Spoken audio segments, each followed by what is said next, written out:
I can hear it just fine. Good, good. We got one clip, right? Great, great. I got it.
One.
listening to Radio Sputnik. Telling the untold.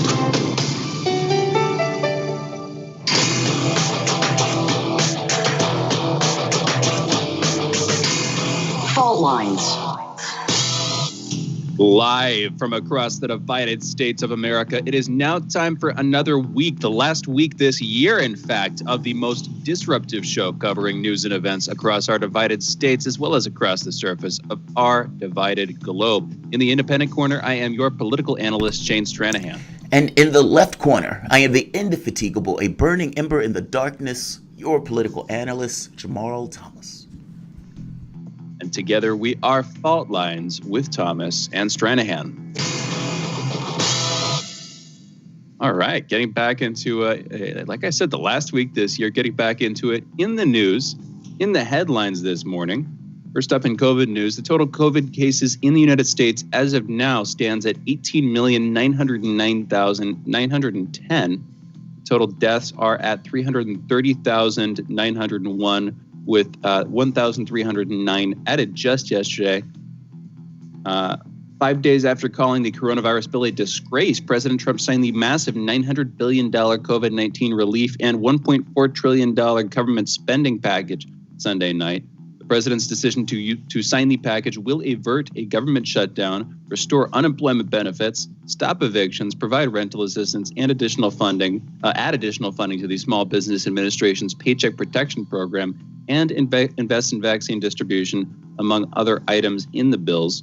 Trump has also sent a redlined version of the bill to Congress, which includes an item-by-item breakdown and formal rescission request insisting that any wasteful items be removed from the bill.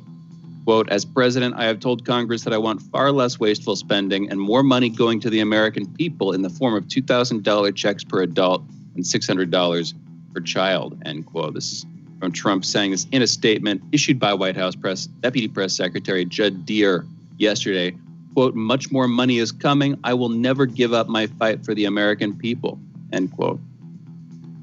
A Chinese court on Monday sentenced a former lawyer who reported on the early stage of the coronavirus outbreak to 4 years in prison on charges of picking fights and provoking trouble, one of her lawyers said.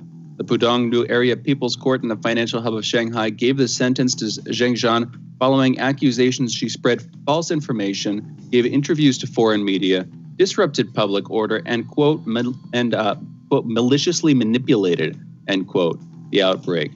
Zhang has been held at a detention center in Shanghai's Pudong district since mid-May. In June, she started to refuse to take any food to protest her arrest. According to various media reports, Zhang was among the first journalists to cover the early COVID-19 cases in Wuhan during the lockdown.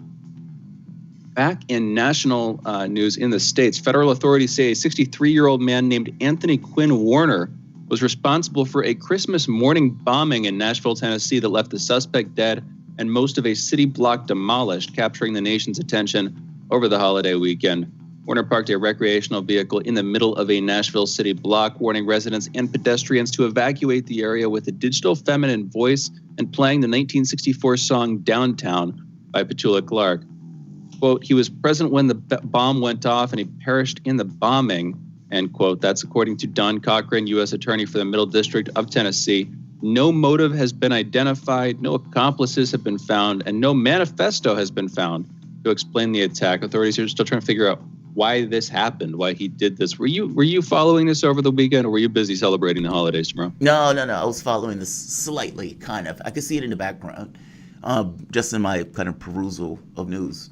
Yeah, I mean, it's kind of weird. Apparently, he put on a recording telling people to stay away. There's a bomb that goes off, and people were like, "Is this serious? Is this real?" And then he gives a countdown. Like, so his intent was not to kill or hurt anybody outside of himself. He was very clear about that. Like for example, sometimes people would commit suicide by like running their car into a train. And it's like, dude, you could kill everybody on that train. And then the guy may actually live and kill other people on the train. This guy was very clear. And it seems that he wanted to send a message. Otherwise, you do this by yourself in the bathtub, with your wrist slit, to not cause anybody any trouble when they clean you up. But in this case, no, he wanted to cause damage, but he didn't want to end lives. So I'm very curious as to why. Because he took all sorts of measures to make sure people didn't die in this. He did, and it was like, again, in a recreational vehicle, in an RV, basically, just to give people an image, parked in the middle of a city block. Here's the thing, I was looking into this the tiniest bit. They have not figured out, why he did it. It seems like he was a sort of reclusive, nerdy, older guy who, his neighbors said was a little bit shy, but he was nice, and he would engage in mild small talk. But other than that, he just hung out in his home. Apparently, he had pets that he treated very well. Anyway, enough ado about that. He exploded the RV just outside of like an AT&T transmission station, like a critical AT&T station, and like right in front of there. And because he did that, because he died in the explosion, because of the explosion, cell service in the area went down for a long time. And anyway, authorities have linked that up with why he might have done it. Maybe he had some grudge against AT&T. People were also speculating, although this is, speculation within speculation, maybe it has to do with 5G, like the 5G theory, the conspiracy theory floating around that 5G intentionally or unintentionally causes the spread of COVID-19. Anyway, people were wondering if that had to do with it, but that's a rumor within a rumor. Authorities did suspect that it has something to do with AT&T, though, because he did it right outside of the building. So local police were saying that that's kind of one of their operating motives at this point. Anyway, weird story. And yeah, Christmas morning. So it definitely affected the mood for a lot of folks, particularly if you know people in Nashville, if you live there or you have lived there, that kind of thing. Anywho, internationally, European Union nations have unanimously approved the post-Brexit trade deal with the United Kingdom, a prerequisite for the agreement to come into operation on New Year's Day.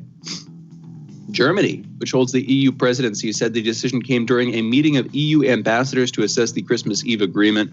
The approval had been expected ever since the deal was announced, and all EU leaders warmly welcomed it.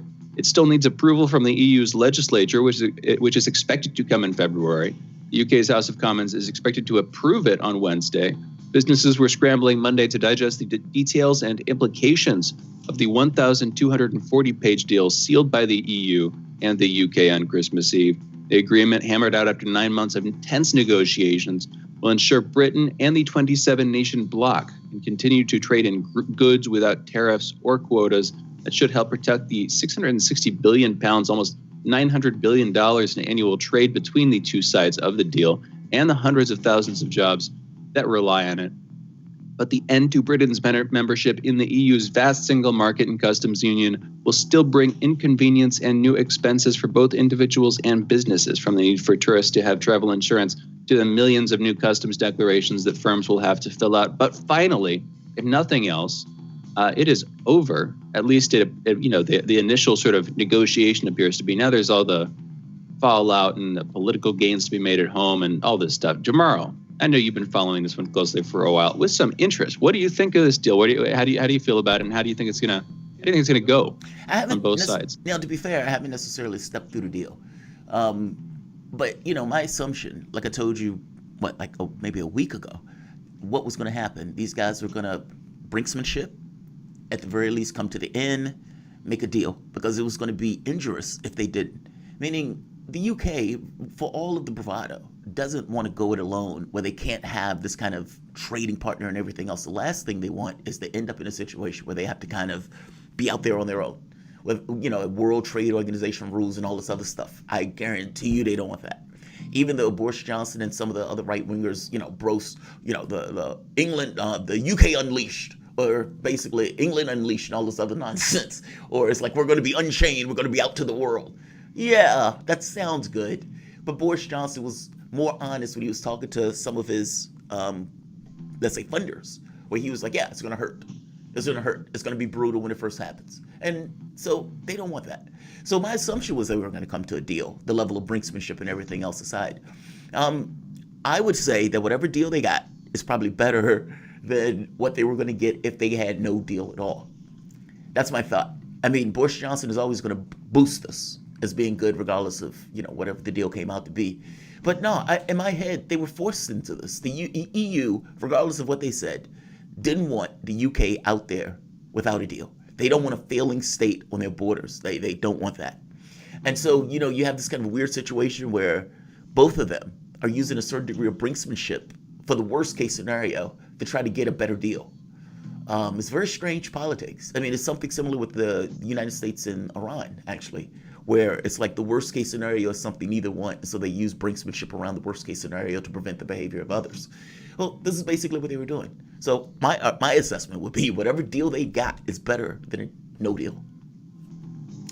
I know that's vague. Probably why they signed on to it. Yeah, that's why right. they did it. Right, Yeah, right. yeah. I know that's vague, but that's true. I haven't necessarily stepped through the deal, but I do know a no deal Brexit would have been horrendous. Yeah, and it was a long time at this point. You know, there was Brexit officially happened. What was it, earlier this year in January? I think January 31st or something like that. And then it's been almost a year that this has been coming. Of course, the whole Brexit process has been years in the making. Anyway, Turkey will bring in structural reforms to break the triangle of evil in interest rates, inflation, and exchange rates. That's according to President Tayyip Erdogan on Saturday, saying this. He added Ankara was determined to form a system based on production and employment. I don't know what other economic system you have there, really. If you have a economic system built on consumption and unemployment, I would argue that is no longer an economic system. Erdogan promised a slate of judicial and economic reforms last month, leading to expectations of the possible release of politicians, including Kurdish ones, and human rights advocates from jail. Speaking via video link at a ceremony in Ankara, Erdogan said 2021 would be the, quote, year of democratic and economic reforms, end quote, and that efforts to present the reforms to parliament would move, quote, as soon as possible, end quote.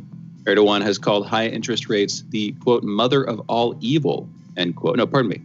Erdogan has called interest rates as such the mother of all evil and says he believes high rates stoke inflation, counter to monetary theory. He has often characterized Turkey's economic woes as the result of foreign attacks on the economy. Turkey's central bank hiked interest rates by 200 basis points to 17% on Thursday, seeking to cool double-digit inflation and bolster its credibility under new governor Nasi Akbal. Turkey has also faced criticism from rights groups and its Western allies for a widespread crackdown following an abortive coup in 2016, under which thousands of people from the military, public, and private sector were detained, sacked, or arrested. Azerbaijan's defense minister said Monday its army units have been attacked by a, quote, illegal Armenian armed group, end quote, in Nagorno-Karabakh, killing one Azerbaijani serviceman and wounding another. The ministry said the attack took place in the south of Nagorno-Karabakh on Sunday afternoon and was thwarted, leaving all 6 attackers dead. Nagorno-Karabakh military dismissed the statement as, quote, misinformation, end quote, and a, quote unquote, propaganda provocation, saying that the territory's army was strictly observing the ceasefire. Earlier on Monday, the Armenian Defense Ministry also denied media reports of fighting in the south of Nagorno-Karabakh. And a couple last headlines here in tech news. 80 years later, divers have found an Enigma device thrown overboard from a Nazi ship tangled in an abandoned fishing net on the seafloor.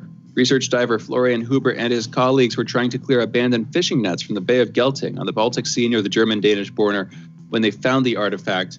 Derelict nets and other discarded fishing gear can still entangle fish, sea turtles, diving birds, and marine mammals like seals and dolphins, and they had sent these divers in to clear them out. A colleague swam up and said, quote, there's a net there with an old typewriter in it, end quote. That's according to one of the divers. For those who don't know, of course, Enigma devices were basically encryption and decryption devices used by the Nazis during World War II, and the back Also, and forth, the arms race, First World War. encryption Also. arms race tomorrow. It was First World War. Also. Oh, thank you. It was in both. Thank you. They thought it was the Enigma device. Well, they thought it could never be broken. Well, it's like arrogance of Nazis and Germans was phenomenal, but they thought it couldn't be broken. And also Turing, just a heads up, the guy for the Brits that was working to break the encryption for the Enigma device, if I remember this correctly, Turing, who was gay, ends up being prosecuted for being gay because at the time it was against the law in the UK. Oh, so phenomenal. I think it's Turing. I could be wrong. I think it's Turing. Am I wrong on that? Yes. No, you're right. It was Turing. Yeah. Yes. Yeah, absolutely. Yeah. Noted for being gay and an absolute genius. Yes. I mean, if you look into his history, he's up there in the 20th century sort of research sciences. The Turing test. Yes. The determination exactly, of whether or not a computer has reached the level of artificial intelligence. Yeah, I mean, the guy's phenomenal. They prosecuted the guy. Basically, can you tell the Turing test specifically? The test is basically, does it seem like a computer? Does it seem like a human? If it still seems like a computer, then it hasn't passed the Turing test, and therefore you can't say that it's above, it hasn't reached human level intelligence according to humans. It's a pretty simple test, but if you can tell that it's a computer, then you know that it's a computer, and if you can't, then you kind of don't. Is a very simple version of the also, test. it goes into this thing of you can't tell that another human being thinks anyway. And so if you can't tell that computers is not thinking, how do you know the difference between those two things? The whole P-zombie, philosophical zombie. Yeah. That's where that argument comes in. Yeah. Are people actually people, or are they just automatons and you live in a solipsistic universe? Anyway, that stuff's too heady for headlines. One more last headline to get through here before we go into our soapbox segment. Chinese taiken Lin Chi, 39 years old, has died on Christmas Day as a result of being poisoned. He was the chairman and chief executive of games developer Yuzu, best known for the Game of Thrones Winter is Coming strategy game. The Shanghai police statement pointed to one of Mr. Lin's colleagues, identified only by his surname Zhu, as the main suspect. Mr. Lin was believed to have a net worth of around 6.8 billion won. That's somewhere around 1.3 billion dollars, American dollars, something like that. Maybe more like 1.2. I'm having to do this conversion rate thing in my head, and that's not exactly right. Anyway, those are headlines. You're listening to Fault Lines with Thomas and Stranahan. And we're going into a break. On the other side of this break, we're coming back with our soapbox segment. You're listening to Fault Lines with Thomas and Stranahan. Be right back on the other side of this break.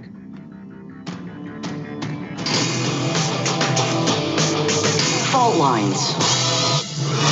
This is Radio Sputnik. Want to know how international issues fit into local ones and how local issues fit into international ones? With the historical context to tie them together, we're bringing it to you all by any means necessary. Tune in weekdays from 2 to 4 p.m. Eastern Standard Time to hear me, Jackie Lukeman, alongside my co-host, Sean Blackman. By any means necessary, your guide to connecting the social, political, and economic movements shaping the world around us.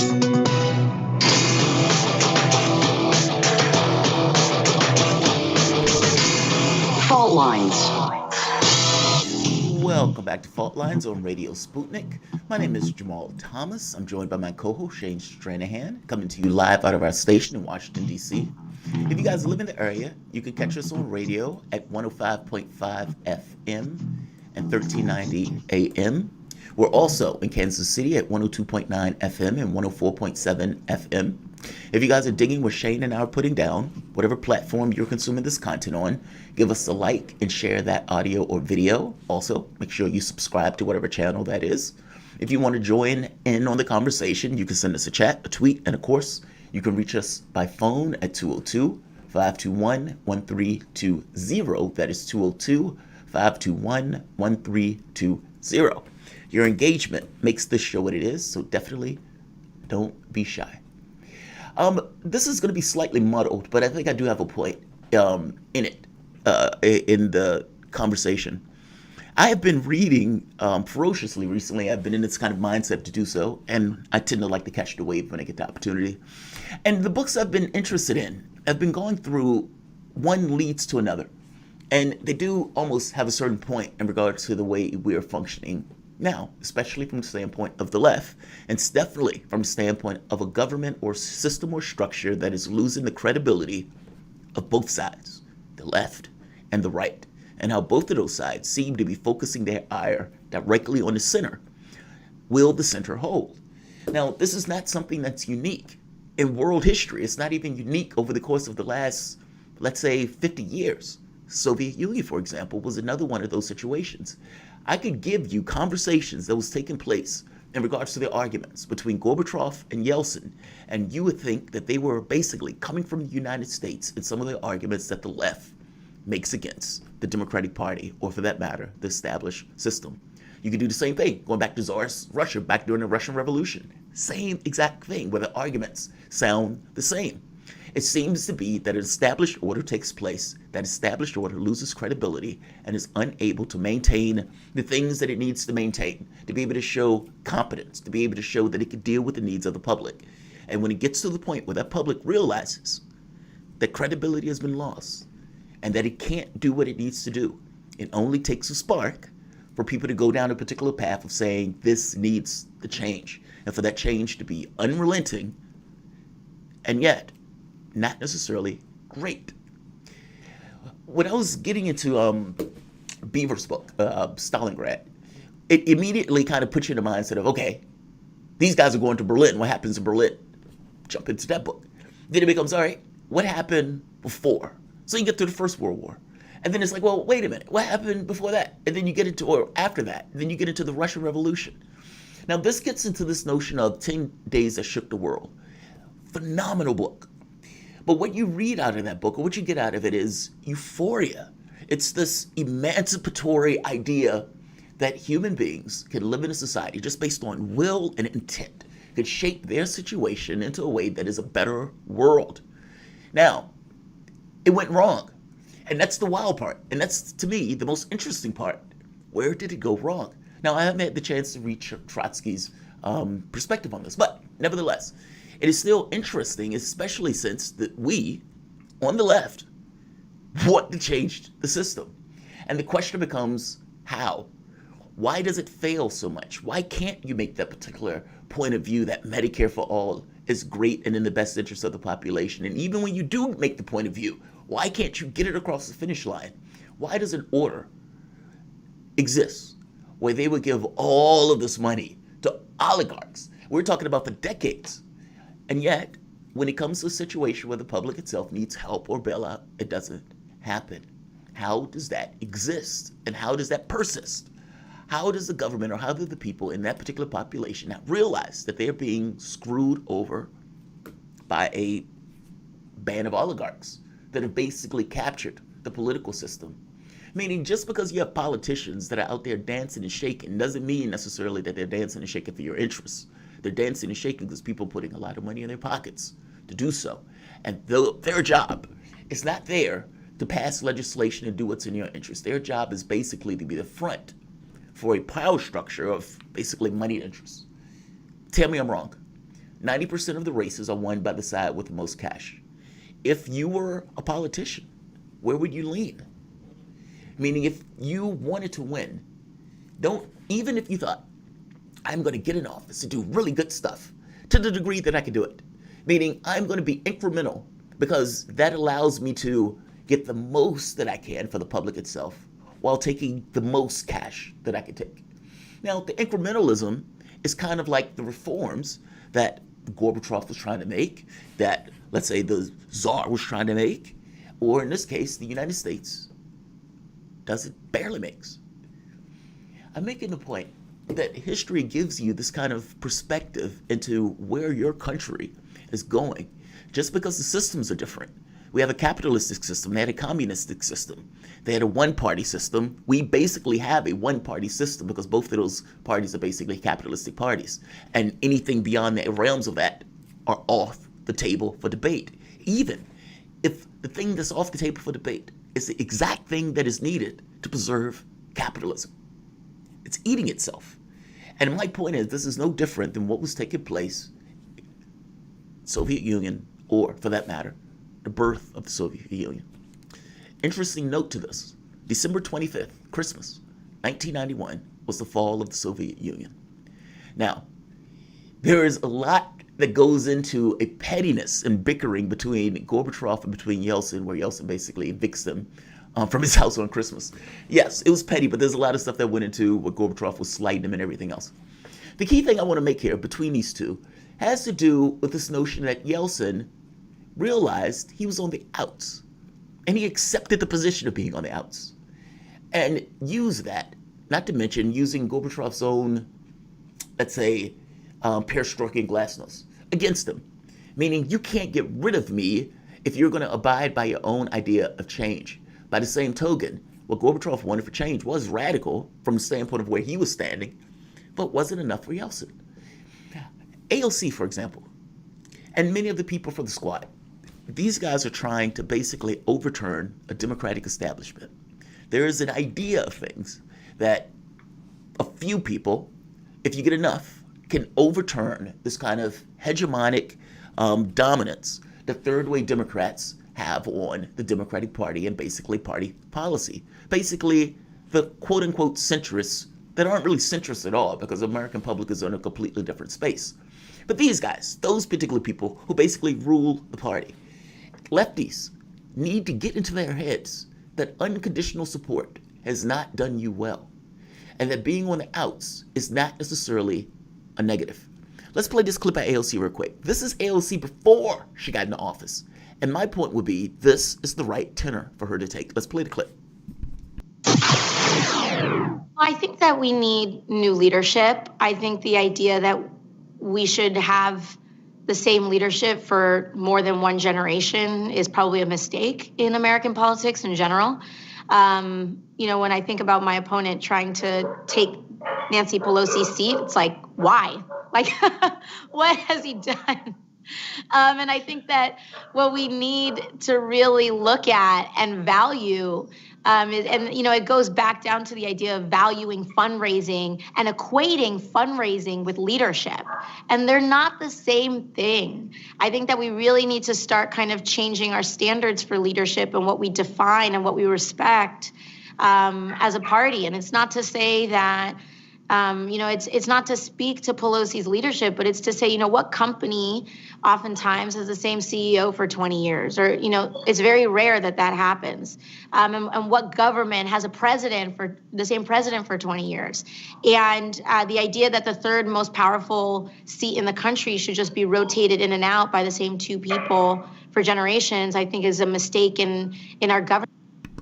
Strong, irrepressible, irreverent, and correct. Fact of the matter is, unconditional support gets you ignored. And it gets you ignored based on incentives and ignoring you. Think of all the people that tug on politicians. You get $1 billion to win a race. And that's not even talking about the congressman, but $1 billion to win a race. Think of all the interest that was involved in getting that cash. And all of them are putting that in as an investment, not as a donation. Because it's an investment, what is the politician to do in that situation? Stretched in all of these different areas. And then you have blacks, and you have the left. They give unconditional support and only beseeches the Democratic Party for things to which the Democratic Party can just ignore. Why do they have to pay attention to you if your support is unconditional? Which is the point I'm trying to make here. All of these issues that changed the world, or that changed their particular system, did so because they were uncompromising. It wasn't that they were trying to get along in the way that power goes along. It was more so that they were willing to try to be relentless, to not necessarily go along to get along, to be willing to be on the outskirts, to be willing to press and hit and go after something that the majority of the public would be on their side for.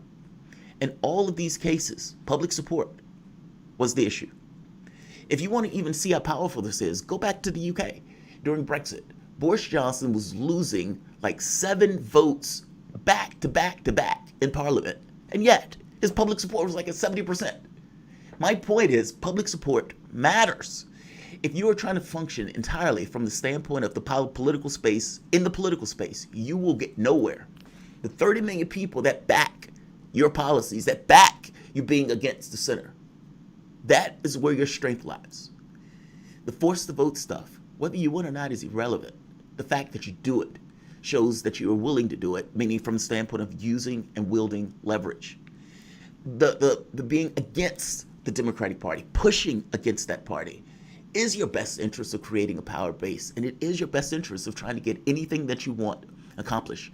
You realize the person who they put in the committee seat that AOC lost was actually against Nancy Pelosi.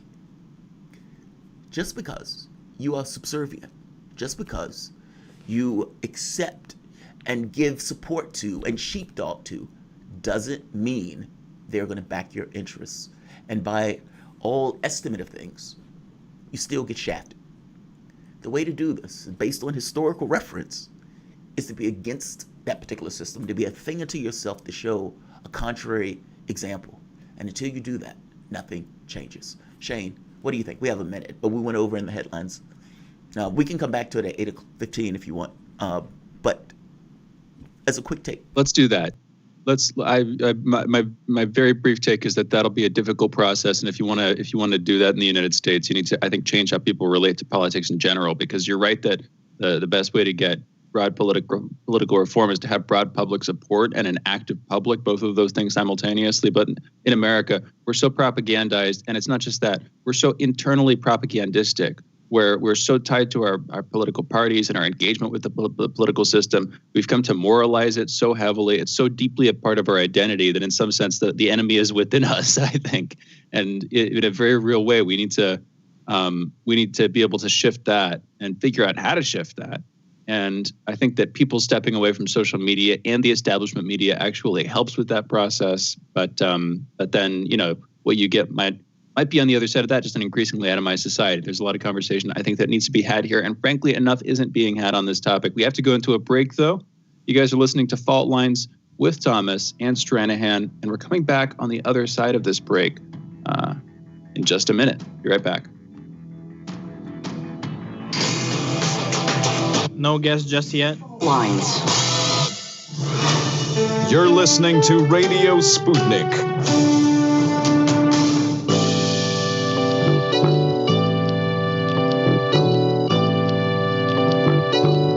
What's the most important hour of the day?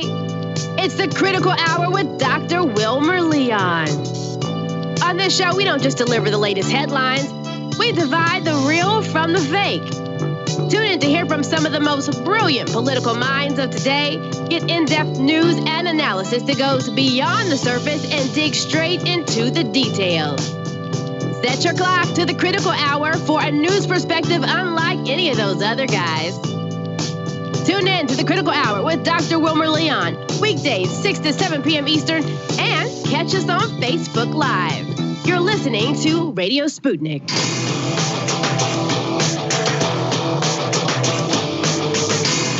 Fault Lines. And we're back. You're listening to Fault Lines with Thomas and Stranahan. Let's just keep this conversation train rolling, Jamarl. We're trying to bring our guest on, but we can have this conversation. You were carrying on. You know what? I'll be honest. I thought you were going to be talking about the Trump signing the stimulus deal. Happened last night, so that's late notice. But like you said, you've been on a reading streak. I know from talking in text yesterday. You've been thinking about this stuff. And it's interesting. It's interesting to do that historical review. That's a valuable thing that I think you're doing there. Broadly, coming back to it, here's my take, man. I get where you're going with the relationship the left has right now. And, obviously this is something we talk about constantly. And the relationship the left, or really any political wing in the United States that's tied into the system, would need to have. We have Brett. You know what? We have our guest. Let's just go straight into it, Jamarl. Yeah, 8:15. Let's come back into it. Yeah, I'm commentary.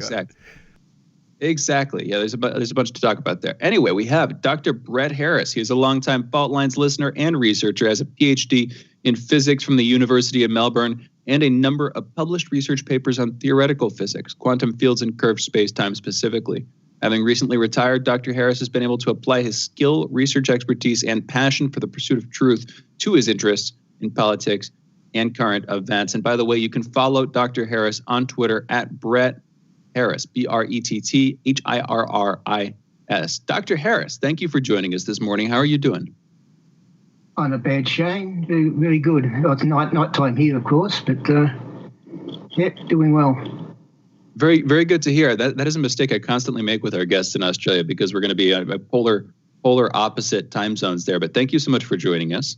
I know from engagement with you and just from seeing you around for years, you've been not only following the sort of William Browder global story, the Magnitsky Act, and his attempt to get Magnitsky Acts set up in various countries, particularly in Australia. We've had Lucy Commissar on a few times to talk about this, Browder's attempts to get that going there. And when I was just to bring her side of the story in for just a second, I'll let you take it away. Mm-hmm. Your involvement, when she's tried to make changes, when she's tried to submit sort of her research, and it's facts-based research. It's not It's not just her writing a paper. She has been denied. They have scrubbed key bits. They've basically ignored her, it seems, at the behest of Browder. So that's the feedback. That's the response that she's been getting. I'm curious, you, the citizen of Australia, how have you been received? What kind of work have you done, and what's your take on this story broadly, Dr. Harris? Oh, well, I started to get noticed when one of the previous attempts to have a Magnitsky Act in Australia before the last election in 2018. And I wrote a Medium article basically criticising the whole procedure about the hypocrisy with about the human rights when it's not really human rights, it's really just sort of geopolitical sort of bullying and also Browder's false story, I suppose.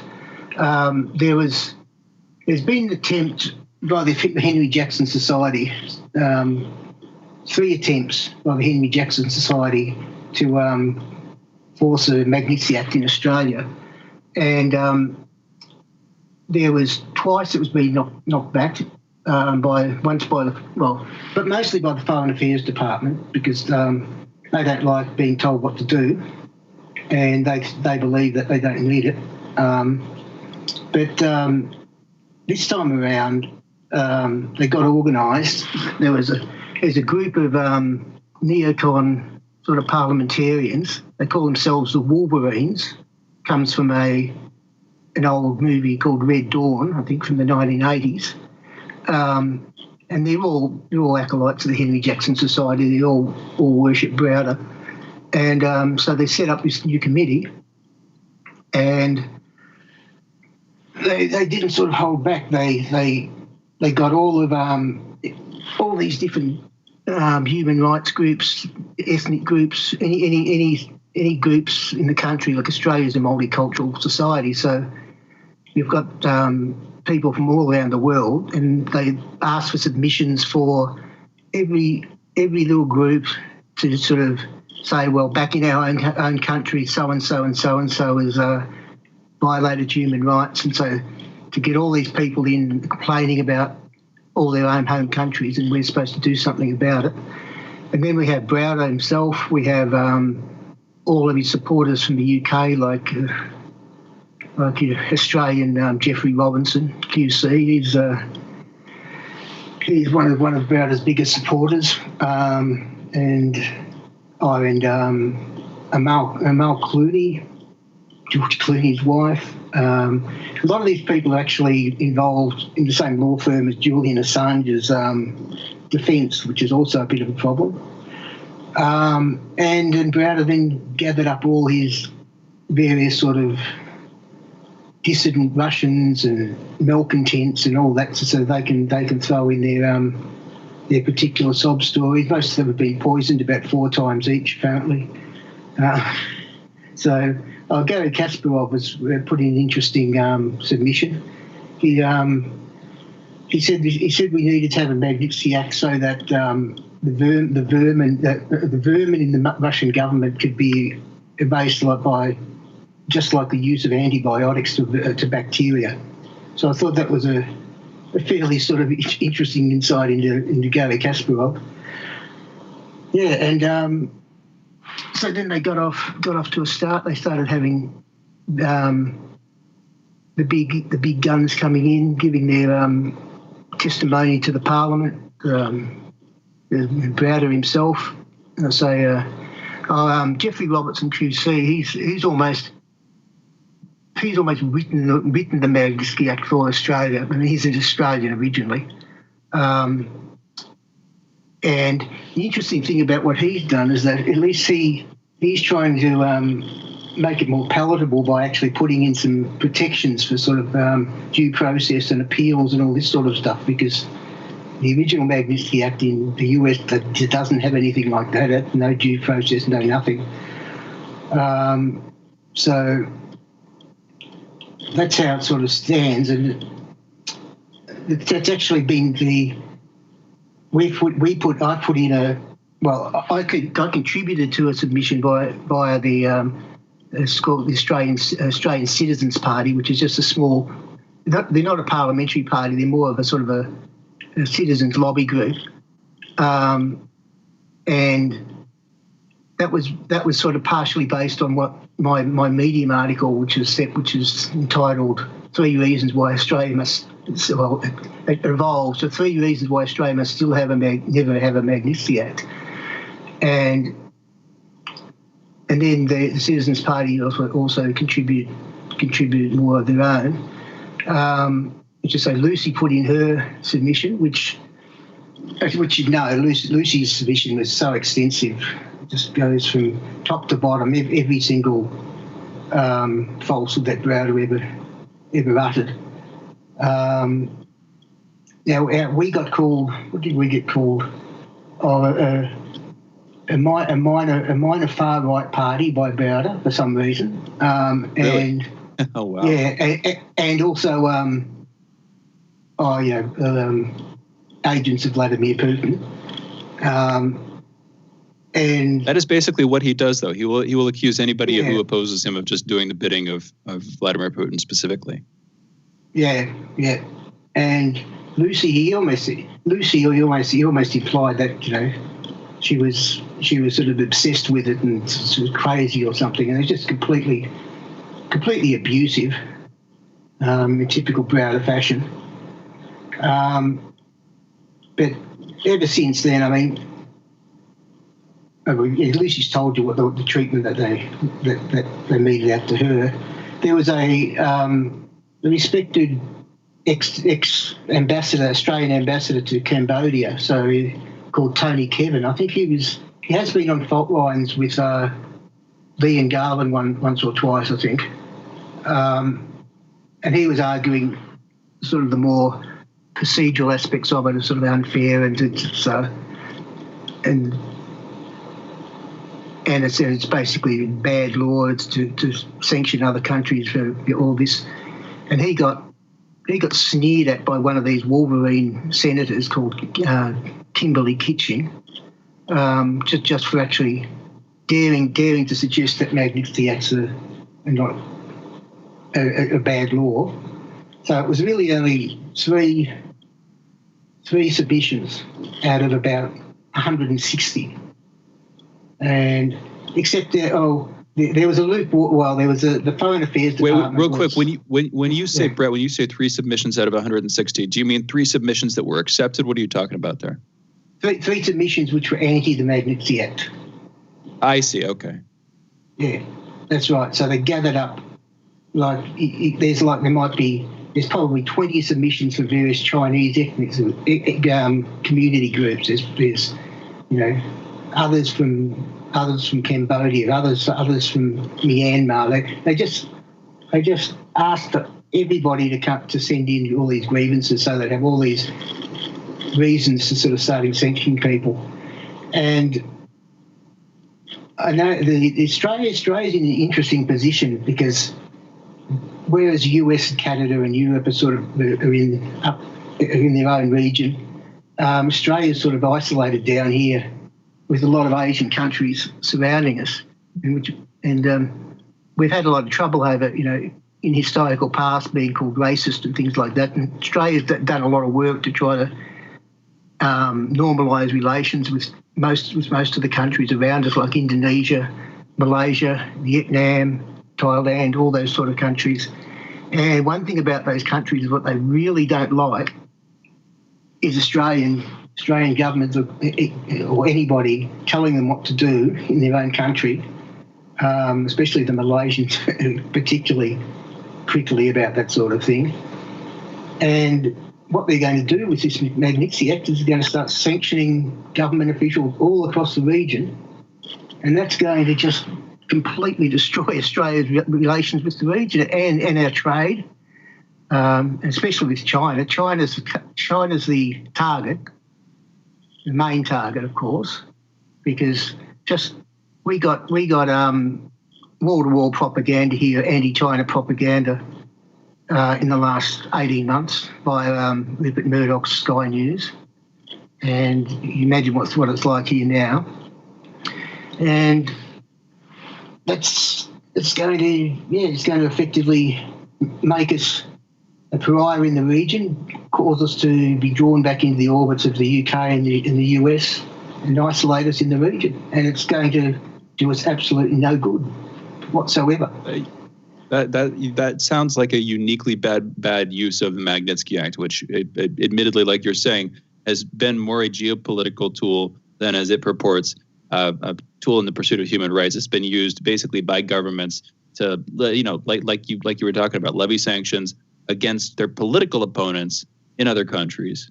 And then there are, some fears that it will be used sort of willy-nilly going forward in some cases for, whatever the government defines as a human rights abuse against whichever foreign entity or company or country, or person abroad that, that the people in charge of the political system want to sort of hammer with that blunt cudgel. Anyway, we're going into a break. We'll be back with Dr. Harris on the other side of this break, talking about the Magnitsky Act as such, Magnitsky Acts in countries around the world, how they're used, and what's been happening in Australia. You're listening to Fault Lines with Thomas and Stranahan. We'll be right back on the other side of this break.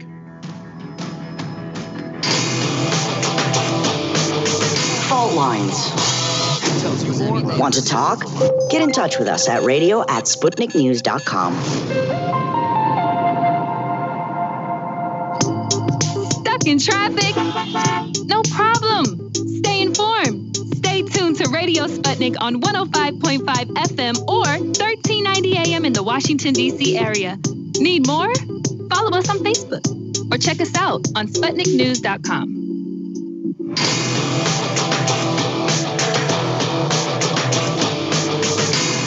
Fault Lines.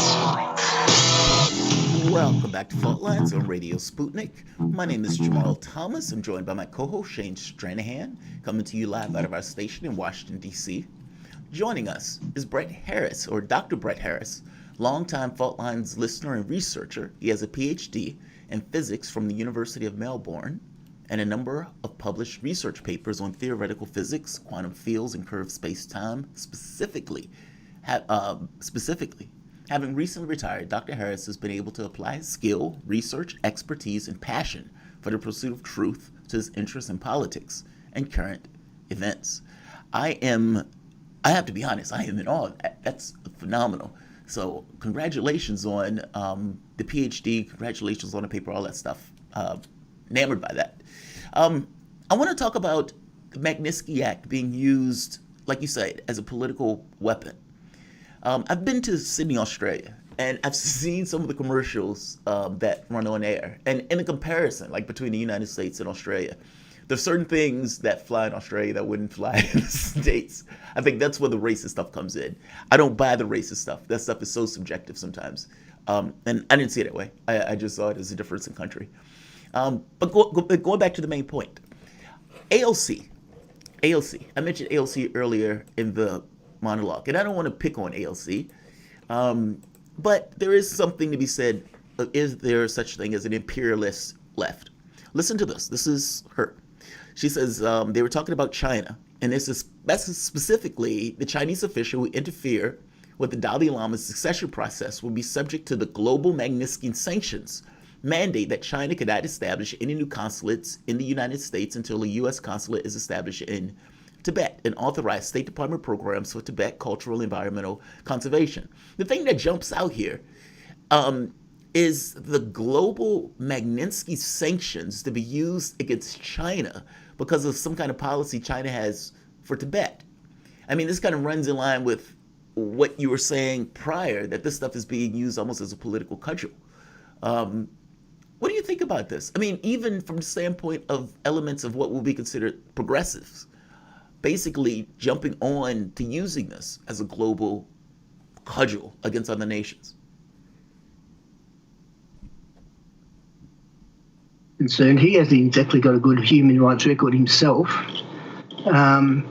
It's because I think the left sort of believes that they're doing the right thing, but they do tend to sometimes bend the truth a little bit when they want to,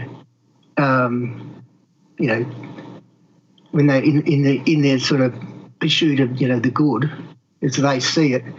But the problem is, it's just hypocrisy that most of the people that get sanctioned are always geopolitical rivals of the United States or the UK. Like nobody's sanctioning the UK government for, holding Julian Assange in prison indefinitely, or nobody's sanctioning the US for Abu Ghraib or for Guantanamo Bay or all sorts of various 1,000 police killings a year. 1,000 police killings a year. The number of people that are in prisons. Yeah. The wars. Yeah. I mean, Iraq. They kill 1 million people in Iraq. I mean, it's like nobody sanctions the U.S. for this behavior, but we sanction everybody else, and we're allowed to sanction other countries. It's phenomenal. Yeah, I totally understand your point. Yeah. I guess. And it's just No. Go ahead, finish. I'm sorry. No. You go. Well, I was just going to go with this notion that using the Magnitsky Act now also against China, that we're basically using against the two main geopolitical rivals of the United States, Russia and China. Right. Yeah. I don't think that's my point is I don't necessarily think that's coincidental. I'll just say it that way. You have other countries, Saudi Arabia, for example, that crucifixions. You have Turkey that has political prisoners, and they're under sanctions, but it just seems to be a very different standard. They had to sanction the murderers. Yeah, that's right. They had to sanction the guys who killed Khashoggi because that was just so egregious. Yeah. They couldn't get away with it. Yeah. No Israeli, I don't think, has ever been sanctioned under the Magnitsky Act, I don't think, for human rights abuses in the Palestinians either. So isn't it interesting? Yeah, none of those things. It's amazing. It's almost like there's a clique, like a world clique, like a Mean Girls. And like the countries or the global scenario could be explained by Mean Girls. Whereas like we're going to get together and there's going to be certain people we don't like. And those people are subject to abuse and everything else. But the people we do like, we will ignore their failings. We will ignore the things that they do that also should rise to the level of, the standard of sanctions. But the other people that we don't, a fair game. It creates a us and them in a world order. How does Australia deal with that, by the way? Because like you said, Australia is surrounded by Asian countries. And if we're getting to the point now where basically China is also subject to Magnitsky Act, where you have this raft of sanctions and everything else. I got to be honest, I don't know how we pull that off with the trade relationship and everything else with China. But say they do. How does Australia deal with that? Does Australia just get folded into that? And I would imagine, since you're surrounded by Asian countries, much of the trade in Australia is probably between those countries. Well, China's the major trading partner. But, so any sort of... We've already damaged our trading relationship with China this year because Pompeo's come over here and got the Prime Minister starting insulting the Chinese and things, and that didn't go down well.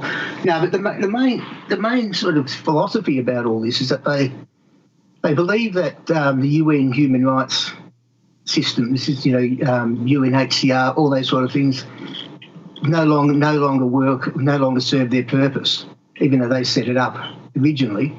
So now what they want to do is they want to create a club of democracies, they call it. So naturally it's going to be the US, UK, Canada, to then the EU, and now, of course, Australia and New Zealand are being pushed to get it.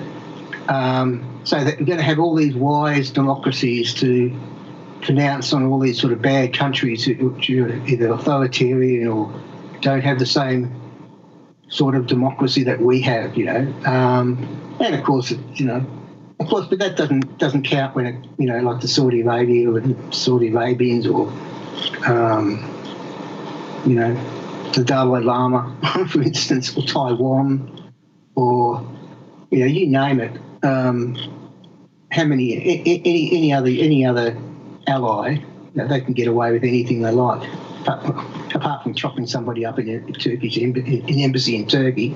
But and that's just it's just going to be a sort of a NATO. Well, we're not in NATO, but we're sort of in we've got an alliance called ANZUS. So it's going to be the whole Western alliance. I believe they're trying to get Japan to pass the Magnitsky Act fairly soon, I've heard. Japan is an interesting one because, Japan initially, after World War II, they didn't have this active military. Meaning, like, the military, for the most part, wasn't offensive in capability. So they didn't join with many of the world governments and powers in these kind of foreign escapades.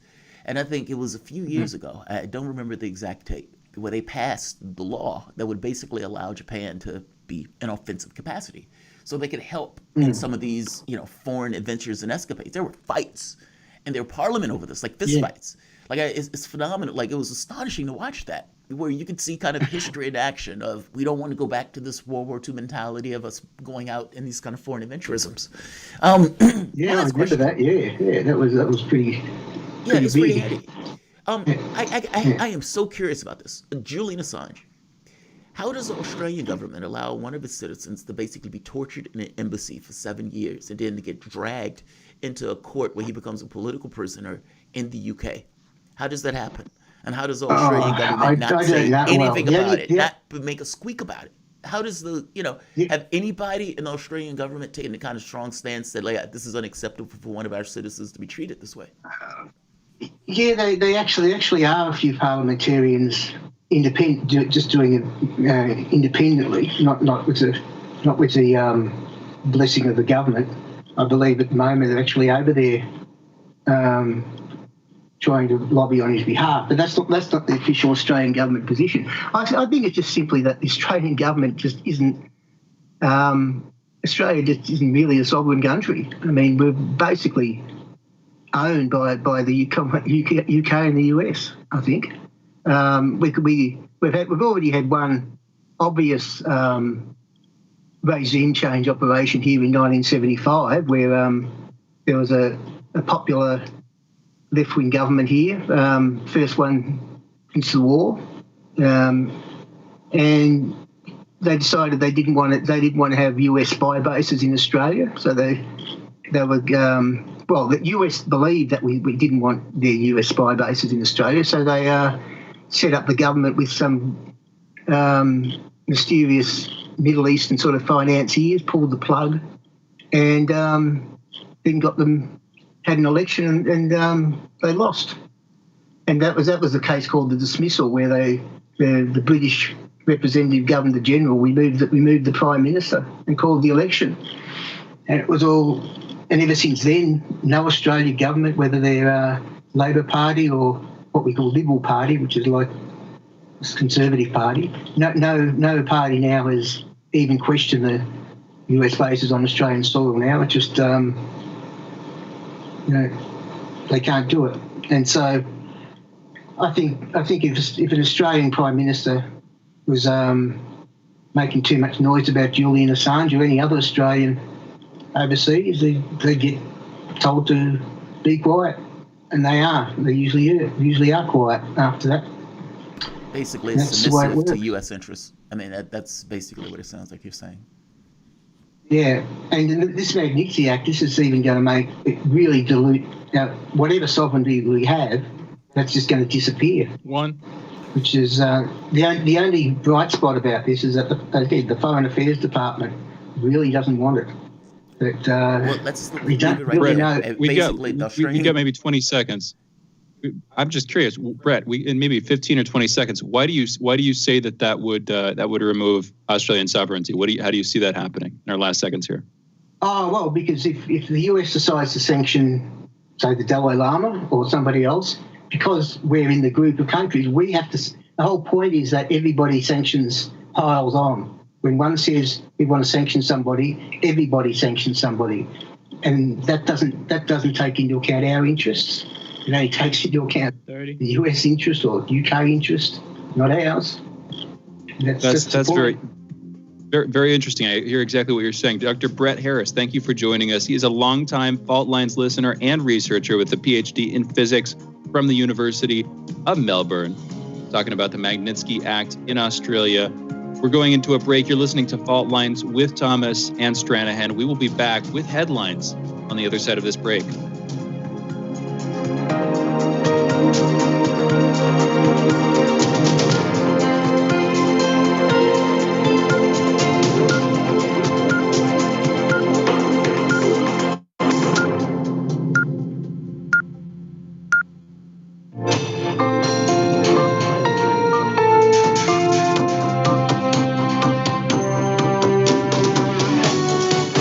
Listening to Radio Sputnik. Telling the untold.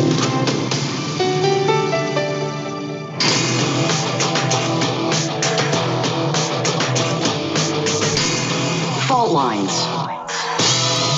Live from the divided states of America, welcome to your daily inoculation from propaganda. In the left corner, I am the indefatigable, the ever-vigilant, the last antibody to a sick and seizing political system. Your political analyst, Jamarl Thomas. And in the independent corner, I am your political analyst, Shane Stranahan. That means you are listening to Fault Lines with Thomas and Stranahan. All right, let's get to the headlines.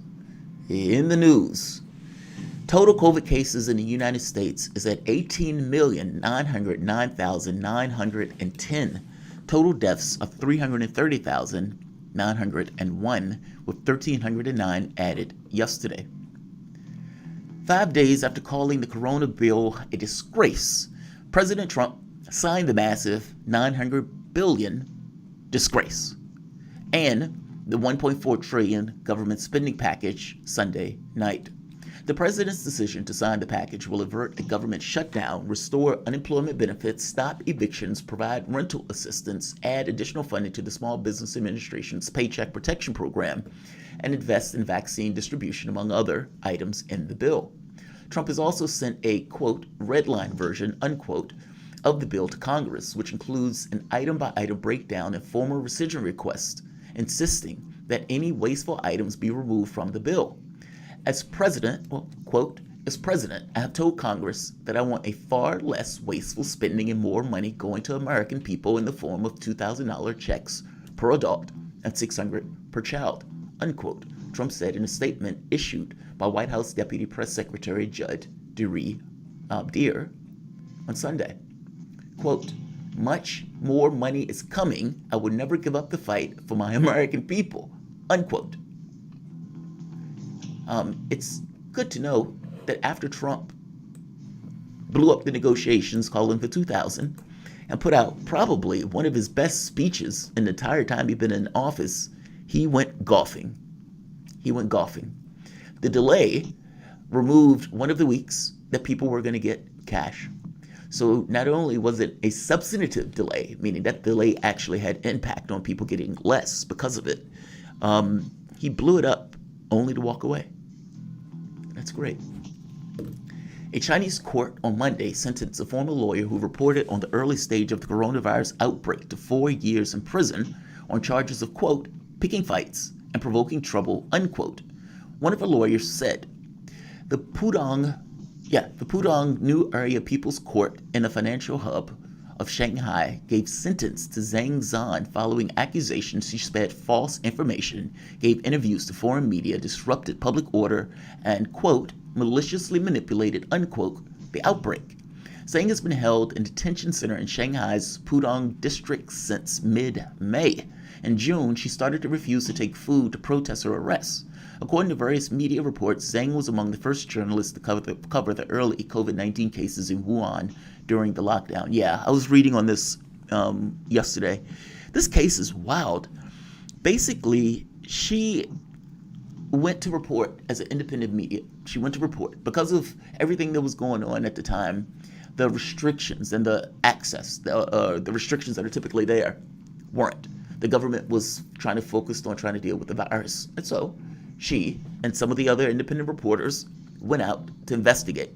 They took pictures of hospitals. They saw all these beds in the corridors and everything else. There were other situations where the subways were like empty. And she basically made the point in the video that many other independent people who were doing this have vanished. They just disappeared. They went out, just went away. Meaning she knew and had some understanding that the Chinese government was going after people that was basically publishing information about Wuhan. This is an interesting case. Now, she's been put in prison. She's gotten to the point of saying this is absurd that I am in prison for basically reporting what was true, what was actual news that was going on. And she started a hunger strike with the thought that, yeah, I'm not going to eat. You could put me in prison, fair enough. Well, I could control whether I eat or not. And so this has been what has been basically taking place in regards to people who are reporting what was taking place in Wuhan when this happened.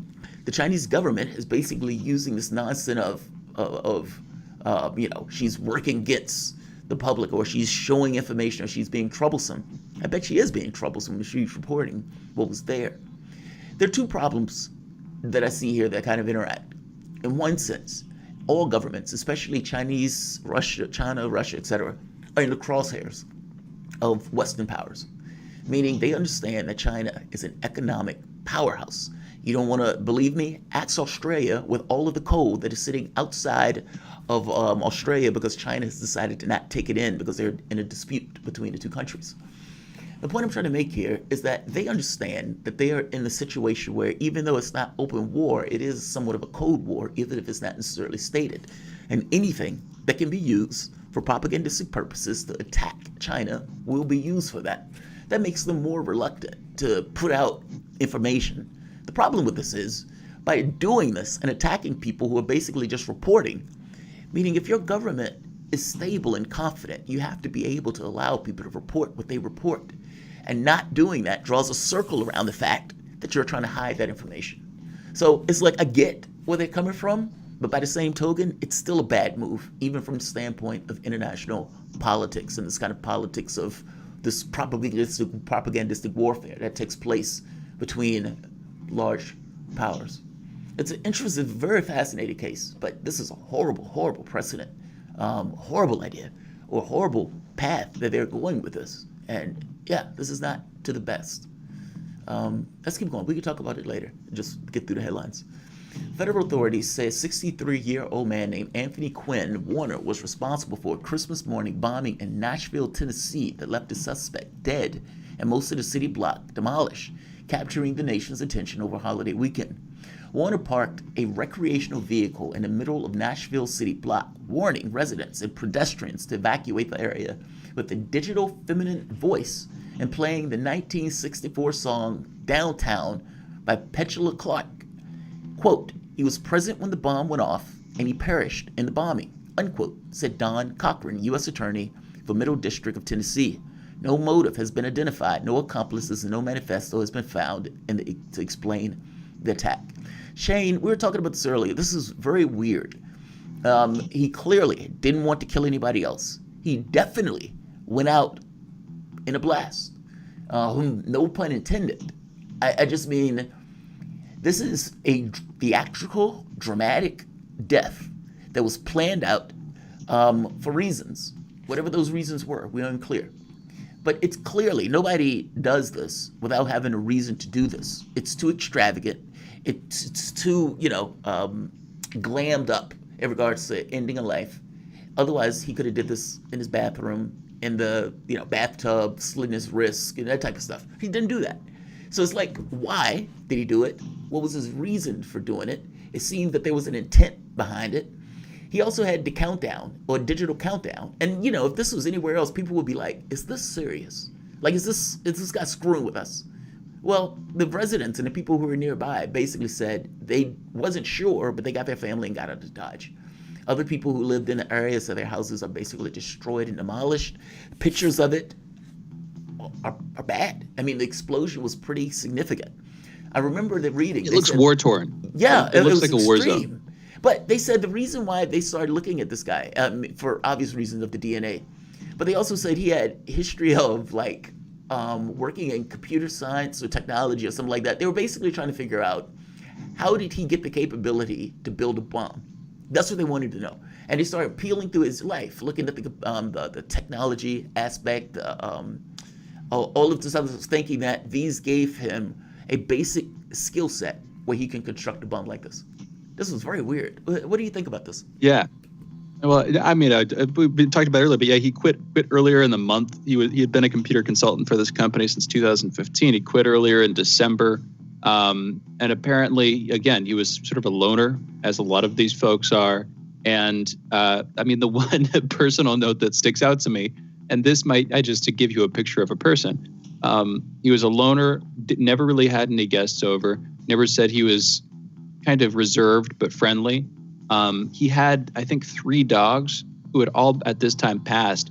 And again, just to give you a picture, he apparently cared about the dogs so much that they had like medical issues walking towards the ends of their lives. So he built them a disability ramp so that they could walk up into the house more easily, which is, again, just it's a weird note. And I don't know how much you want to try to humanize a bomber is another way of looking at this. But it's definitely, it paints a picture of an interesting person. I'll put it like that. And yeah, the 1964 song Downtown by Petula Clark, that's probably the one I'm not going to try to sing it, but about being happy downtown, how that's the place you go to be happy. Weirdly, that's a pretty eerie song to be playing just before you're about to set off a bomb. It's so theatrical. Downtown. It's so theatrical. It is, yeah. It's so over the top. Like, that's why I keep saying he had to have a point. Whatever that point was, he had to have a point. I wish he would have left a manifesto. Because, look, he didn't kill anybody else. So that's one point. He was very clear about not wanting to kill anybody else. So whatever his point is, it's not marred by the idea that other people died. That's one point. Yes. So is that part. Very clear. And one last thing, too, here. His neighbors said he wasn't political. He wasn't religious. He wasn't the manifesto writing type. And then the one last note here that authorities are looking into, that the police and investigators in the area are looking into, is that the bomb was set off right in front of like an AT&T building that acted as a central station, sort of like a cellular station for handling the AT&T network in the area. And so for whatever that's worth, that's one of the main things. They think it has something to do with that, his choice of where he did the bomb, why he did it there. They're looking into that. Anyway, Jamarl. It is very interesting, to put it mildly. It's a very, very bizarre case. Very bizarre case. I am curious about what was going on in this guy's head to get to that point. But nevertheless, I suppose more information will come out. The European Union nations have unanimously approved the post-Brexit trade deal, with the United Kingdom a prerequisite for the agreement to come into operations on New Year's Day. Germany, which holds the EU presidency, said the decision came during a meeting of EU ambassadors to assess the Christmas Eve agreement. The approval had been expected ever since the deal was announced, and all EU leaders warmly welcomed it. It still needs approval from the EU legislature, which is expected to come in February. The UK's House of Commons is expected to approve it on Wednesday.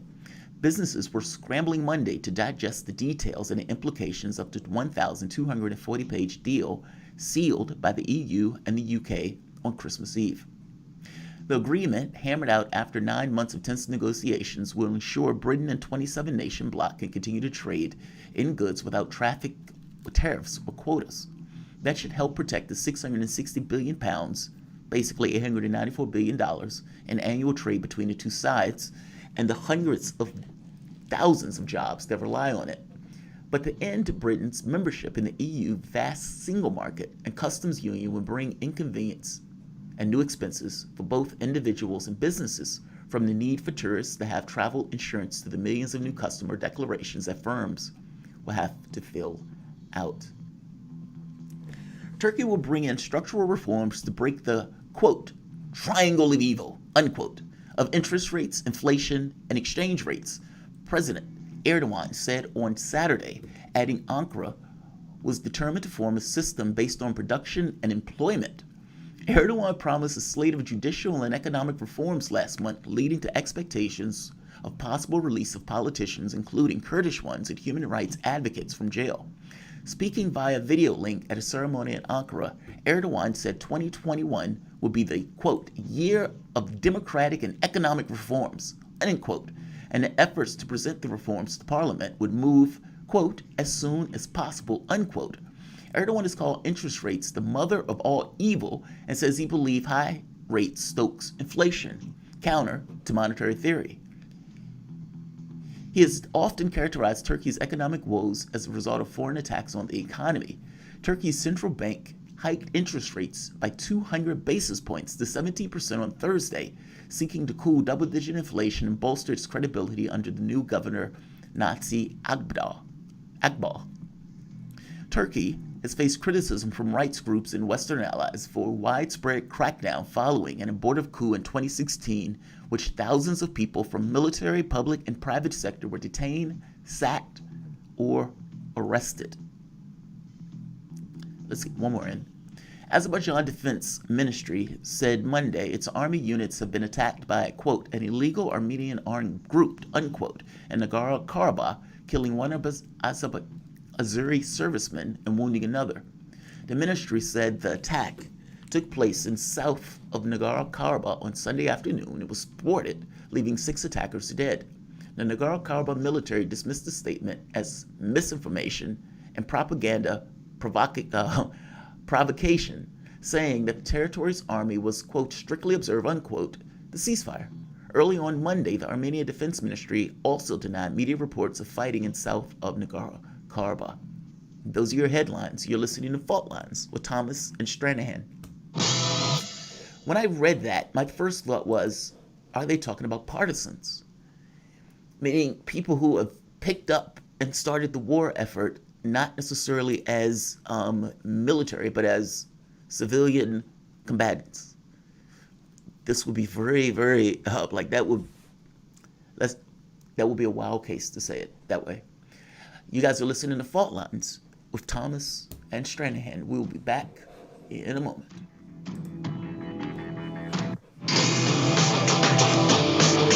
Fault Lines.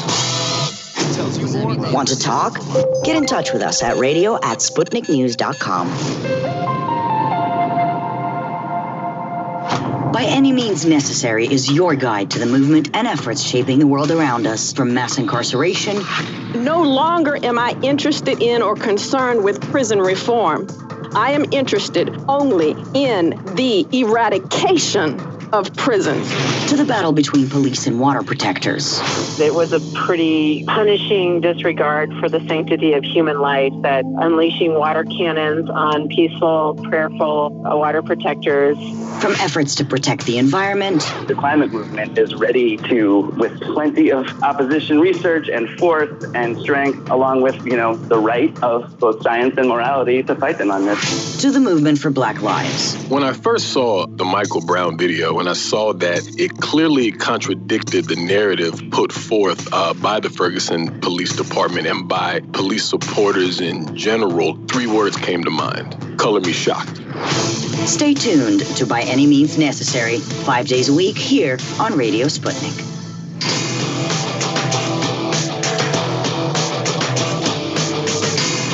Fault Lines.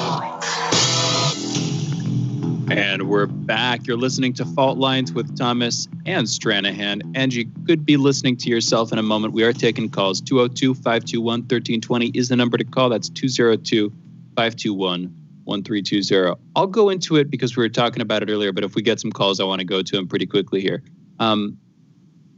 There's so many different ways we could go at this, but I'll just try to start it off like this.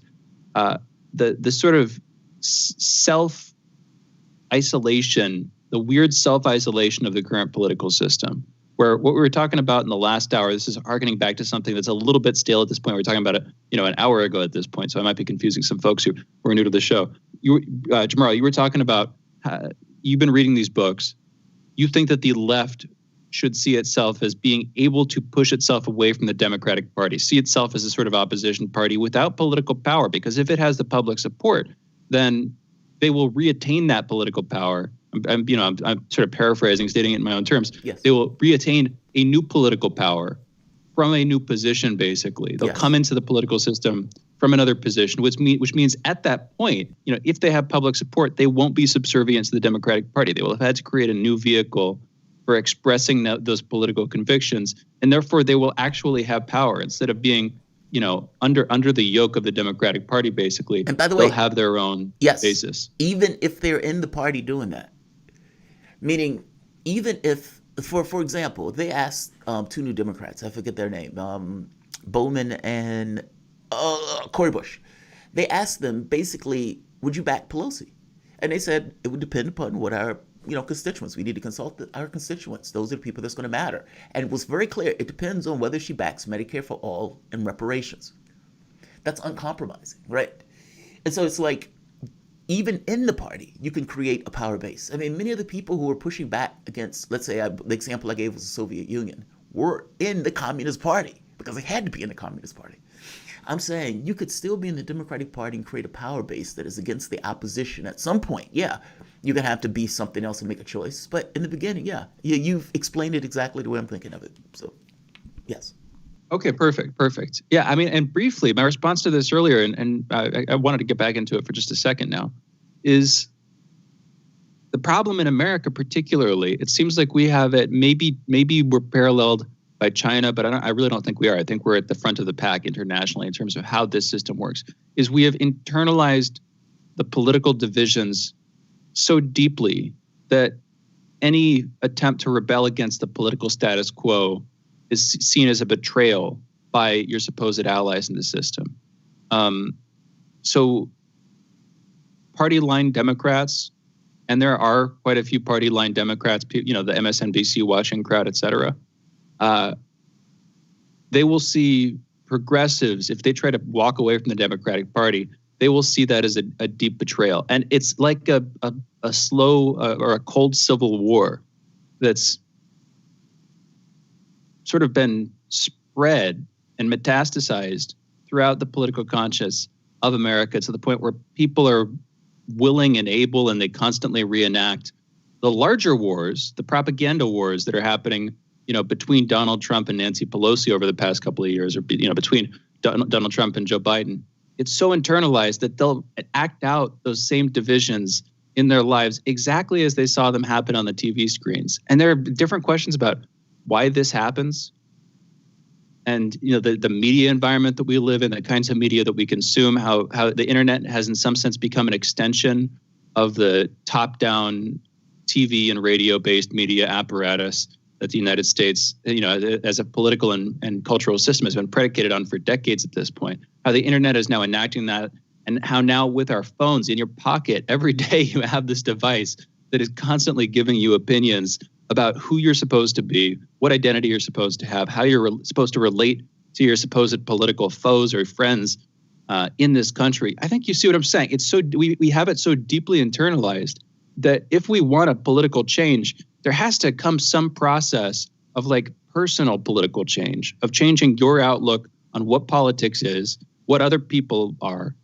There are different takes on how this is supposed to go. Me personally, I feel like extending a bit of empathy to yourself and other people, once you see how deep it is, if you can extend enough empathy to go, okay, you know what? A lot of people are bought into this. I'm kind of bought into this too. What can I do to take a step back and see other people as people instead of, their whatever party they chose to vote for or whatever party they're choosing to support with their words. You see what I'm saying, Jamarl? I mean, that's where I would go with this, but I feel like it's so internalized that we need to go through some process like that. What's your take?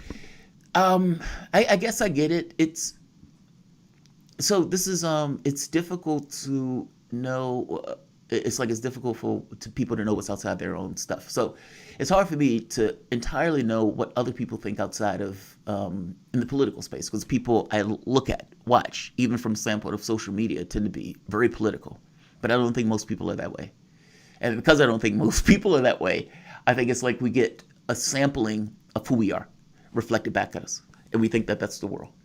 Like, for example, I don't think my mom is that way, or my aunt, or any of these people are that way. I think they're just kind of floating in a space, and I don't even think they pay attention to what takes place. I think it's secondary knowledge. Like, they may see a Snapchat here, a Snapchat of it there. They get an impression of something that goes out. That's why, people, if you repeat something, you have to repeat it 1 billion times, because people basically are going to only get a small diluted version of that thing. I don't know if people are that overtly political like that. And my assumption is maybe that they're not. By the same token, if they're not, then what makes them political is the question. Does hardship? The politics has become cultural. I mean, in some way, that's what you have a lot of people who don't follow the day-to-day of politics. They don't know who Nancy Pelosi is, frankly. but they certainly know either Donald Trump or Joe Biden very well, and they know like which one they're supposed to like, and they act out the same arguments, and like I've seen this happening. Yeah, I agree. I've seen plenty of people act this way without being politically engaged or having their own. It's not like they have to have it's not like they have to have a day-to-day understanding of what's happening in the news. That's not the point that I'm making. It's that the political in the United States has become so deeply cultural that our political infighting has become cultural infighting. That's the whole culture wars thing. And if we want to reform our political system, we need to have a serious look at how we're enacting our culture.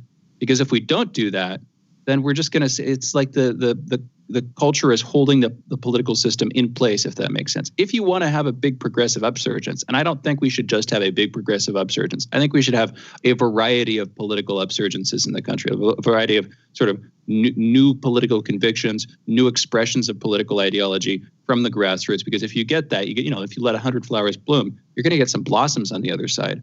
And that pollination, that might be good for the ecology, the political ecology, to extend the metaphor here. Anyway, I think the fact that it's become so deeply cultural is a problem. Jamarl, you want to respond to this? We got Sharif on the line, so I want to get to him. Is it always cultural? I mean, like, isn't politics to some degree always cultural? Like, the people who are heading the parties aren't supposed to be doing it, just in this kind of inert way. They are supposed to be representative and pushing for what the public wants. By definition, it almost is going to be cultural. Like, for example, in the UK, the backing of Boris Johnson, a lot of that had to do with Brexit. Is Brexit a cultural issue? No, Brexit is probably more so a political issue, so that's not really a good topic. I guess my thought is, isn't parties and political parties always on some level cultural because they're supposed to be representative of what the public is pushing for? I could be wrong on that, but and again, this might be me thinking on the fly. But what do you think? No. There's totally a point there, but let's go and let's come back to this at the end of the show if you're down. I want to make sure we can get Tarif in. We took calls. Tarif calling in from New Orleans. Tarif, you're on the line. What's on your mind, man? Good morning, gentlemen. I have two comments before I get to my comments. Parting June and signs, porting all whistleblowers, snorting. Look into my case, Tyree Simon, Google VA whistleblower Tyree Simon. Everybody, please go to the January the 6th March, the mega rally. I want to go. If I can't make it, but I'll be there in spirit. My last comment. Tarif, explain that briefly before you get to your last comment. Explain that briefly. What is the January 6th March? What's going on there? Excuse me. Yeah. The January the 6th March is a rally for people that think that want the votes to be audited, the senators in Georgia and Wisconsin, Pennsylvania, to make sure everything was done right. If Biden won, he won. If Trump won, he won. Just let it go through the process and let the machines to be reviewed by both parties. The Dominion machines with the Smartmatic or SolarWinds software. Just let them be, examined. And then from there, you go on. If Trump lost, he lost. But if he won, he won. But make sure all this is tied up. All it's not tied up. Make sure all this is reviewed and audited with forensics. On both teams can look at them. That's all I'm saying. These people show up January 6th. And also, my last comment is dealing with, they've got this thing circulating the web. I think this woman might have to be invited on y'all show on some other shows to find out what's going on. Maybe Robert F. Kennedy can talk to her. Her name is like Nurse Kalela Mitch. And she said she took the vaccine. She got side effects from it. She got, Bell palsy right now. I don't know if it's a temporary one or if it's permanent, but she's upset. So somebody need to get in contact with her. I got the video link to y'all tweet for today where everybody can go check it out. You got 150,000 views. She's a nurse from Nashville, Tennessee, African-American, but she's very upset. So people gotta look more into this process to see what's going on. Tarif, thank you for the recommendation. I saw that you sent that to me, but here's the thing. Here's where my mind goes with that. How many people have been administered vaccines at this point? I would guess many hundreds of thousands. Like last I saw, the number was somewhere around 250,000, and that was a couple of days ago. If you're getting a handful of people, and by my count, and admittedly this is anecdotal. I don't know how many the total number is, but there are like five people out of 250,000 who've gotten Bell's palsy. Some people make the point that that's your general rate out of the population. So some people are just going to get stuff pop up because they would anyway. But even if the vaccine is causing it, and I'm not actually saying it is, that's such a low rate compared to like the number of people who would die if they didn't get the vaccine. I guess I think you might understand where I'm going there. Like,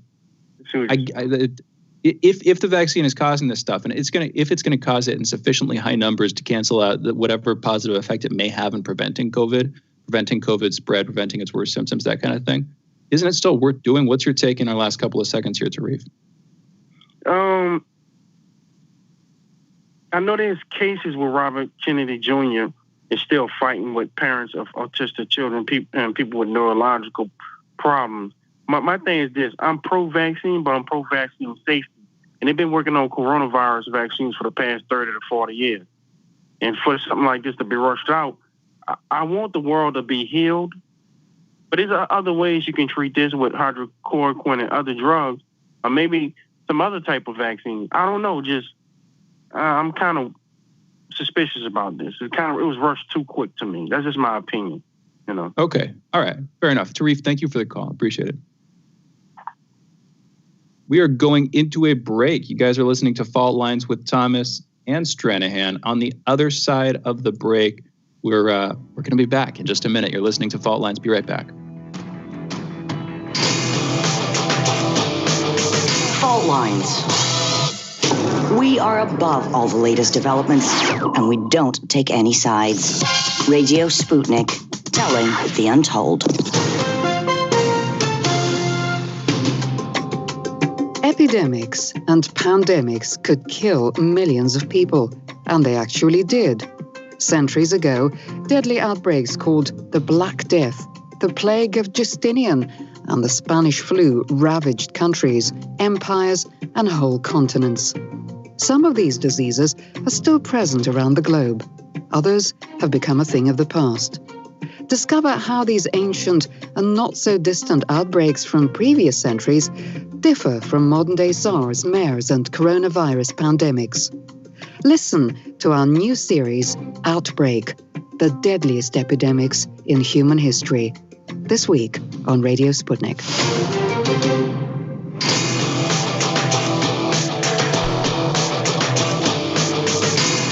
Fault Lines.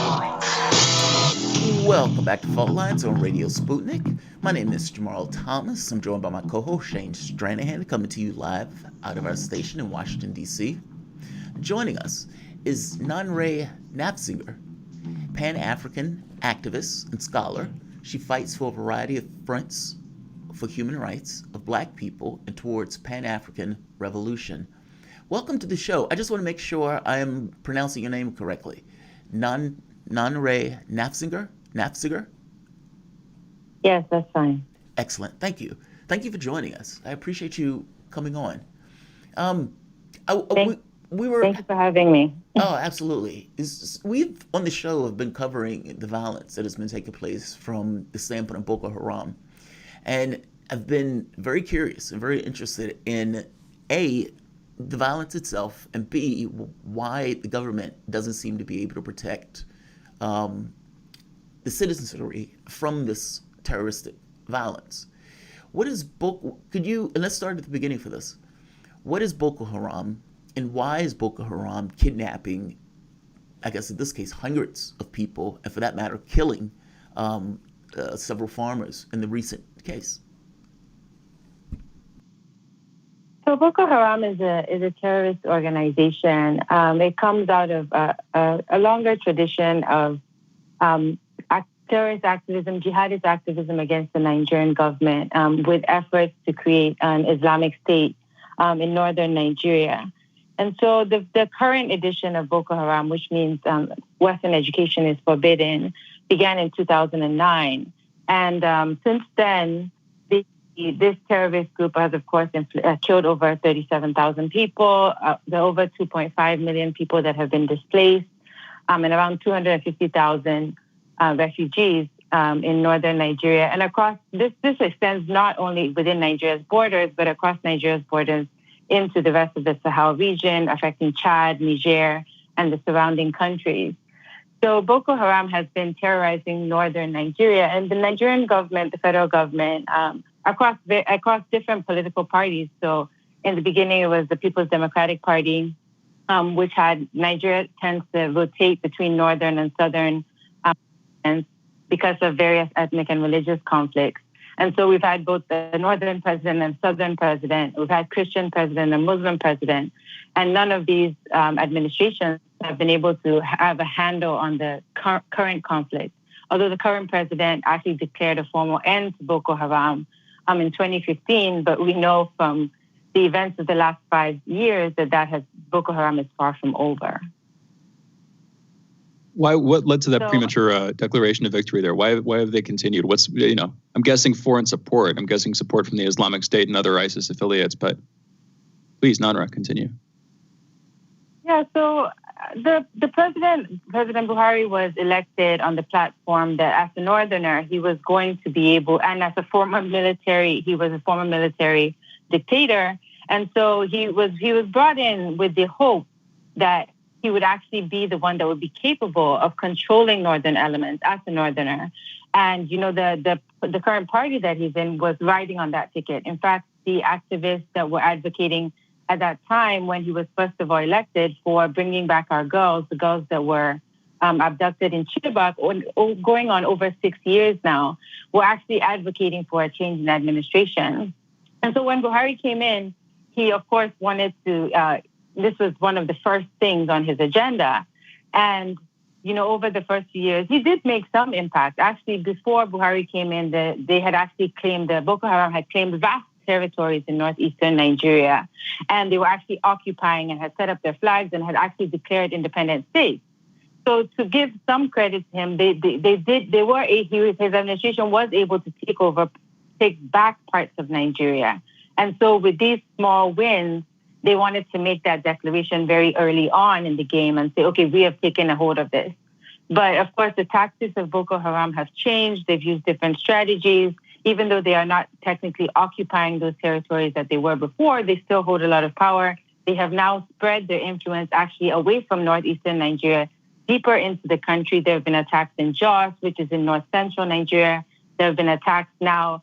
The most recent kidnapping was actually in the president's home state of Katsina, where they abducted over 220 schoolboys. So, Nigeria is a very complicated and very complex nation state. It has been unstable from its very foundations in 1916, and going over the years, even though we have had democracy since 1960, it's basically Nigeria is still considered to be a failed state. So you asked the question, why has Nigeria not been able to get a hold of been able to help its people?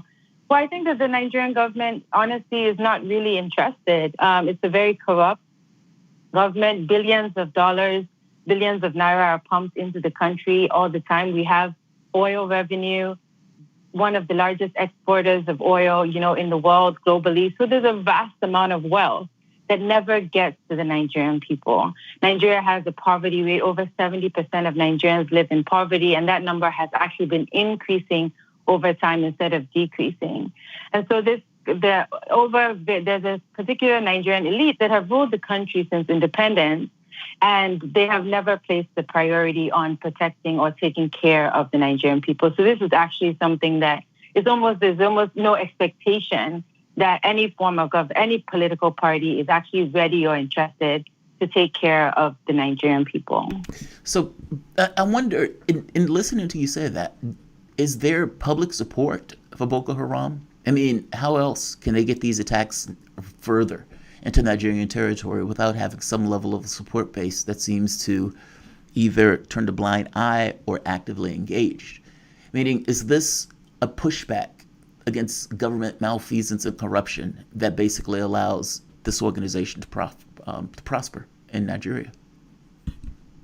I wouldn't say there's popular support. I would say that there is a lot of room for recruitment and a lot of room for joining people into the movement.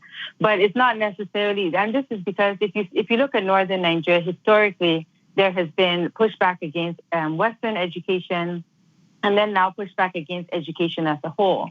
In a sometimes very retrogressive Islamic state that's not necessarily fashioned after other Islamic states. Of course, we know a lot of Islamic states have high levels of education all over the Middle East. There's no necessary correlation between Islam and a lack of education. But in northern Nigeria, the northern elite leaders have actually used education as a tool against the people. So you have very poor people in northern Nigeria that are also not educated. And so this is ripe recruitment for terrorist organizations. You have people living in poverty, young boys growing up in poverty. We have a system where young boys are actually sent away by their parents to live with malams, to be educated in Islam. And so you have a place where there's someone taking care of 50, 60, 100 boys who roam the streets daily begging for food, and they don't have any education. So this is why Boko Haram it's very easy for Boko Haram to say, oh, come, we want you to join our movement. You have some food. You won't have to beg on the street. We'll give you guns. We'll give you power, and we'll give you a form of identity. You don't have to live this wretched life.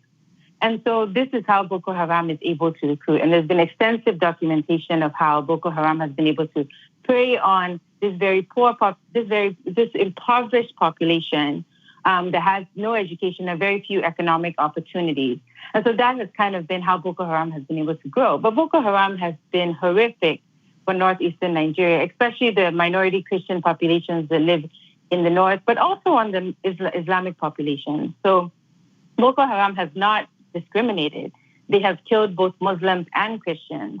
So it's not to say, oh, they're Muslims, so they support Boko Haram. No, not necessarily so, because they have killed, and they have been ruthless in the way that they have navigated their reign. How they're able to move into different parts of Nigeria without local support? Well, it's possible that there is some level of local support, but I wouldn't say that it's broadly spread. I would say that they're able to pay their way. They have weapons, they have money, they have cash. So they're able to kind of make their way to different places through that, through those means. So from like you were saying, with the recruitment there, for a lot of these kids, that would be a step up. That paints a picture for people. And just coming back to your point about governmental corruption, if the government were able to provide for the needs of those people, or were able to set up systems where they could provide for their own needs as communities, then you would see less of this. But of course, that's expensive and that's a longer process.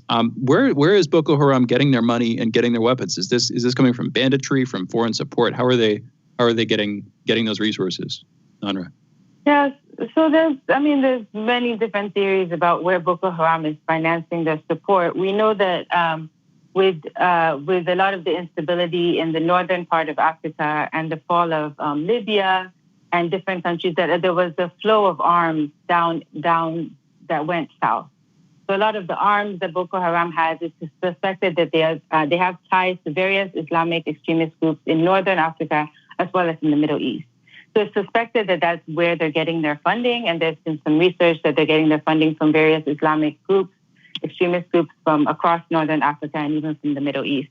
There's also been some suspicion, but it hasn't been verified, that there's actually funding from some of the northern governors, and that this is actually an effort to continue instability in the north so that they can continue to rule and be as corrupt as they want to be in this unstable environment. But those claims have not necessarily been verified. Some of them they've actually been governors and security agents that have been taken to the courts, but none of them have actually been convicted based on these claims of financing Boko Haram. This is fascinating.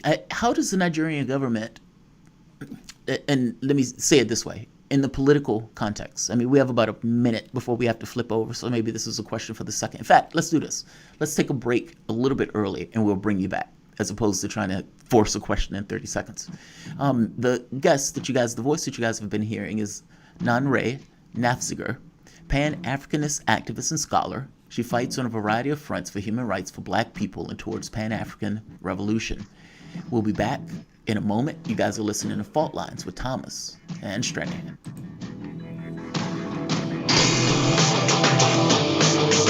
Fault lines. 24 hours a day, 7 days a week. We give you the most essential information out there. Radio Sputnik, telling the untold. Feeling kind of blue, but maybe also kind of red, and kind of purple, and kind of alone? You've got a friend on Radio Sputnik. Tune into Political Misfits from 12 to 2 Eastern Time, Monday through Friday, for news, politics, and culture without the two-party bias. Catch us daily on 105.5 in Washington, D.C., or 102.9 or 104.7 in Kansas City. Or find us on Twitter, Facebook, YouTube, Spotify, or wherever you get your news.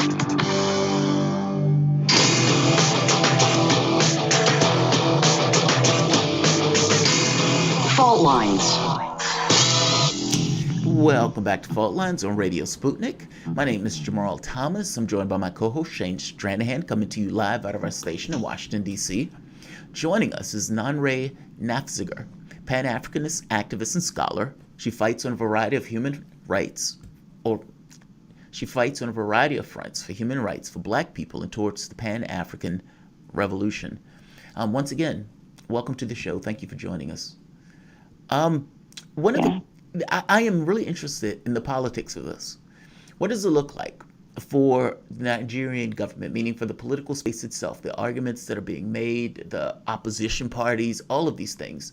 Can you give us a feel for what it's like in the political body of Nigeria to have basically a terrorist element that it doesn't seem like the government can all that much control? Well, it seems that the politics of it, the Nigerian politicians don't really care about the Nigerian people. And so I think a lot of Nigerian people have really lost faith in the political system. And what it means is that these different political parties, they basically come with the same kind of corruption to actually encourage people to vote for them.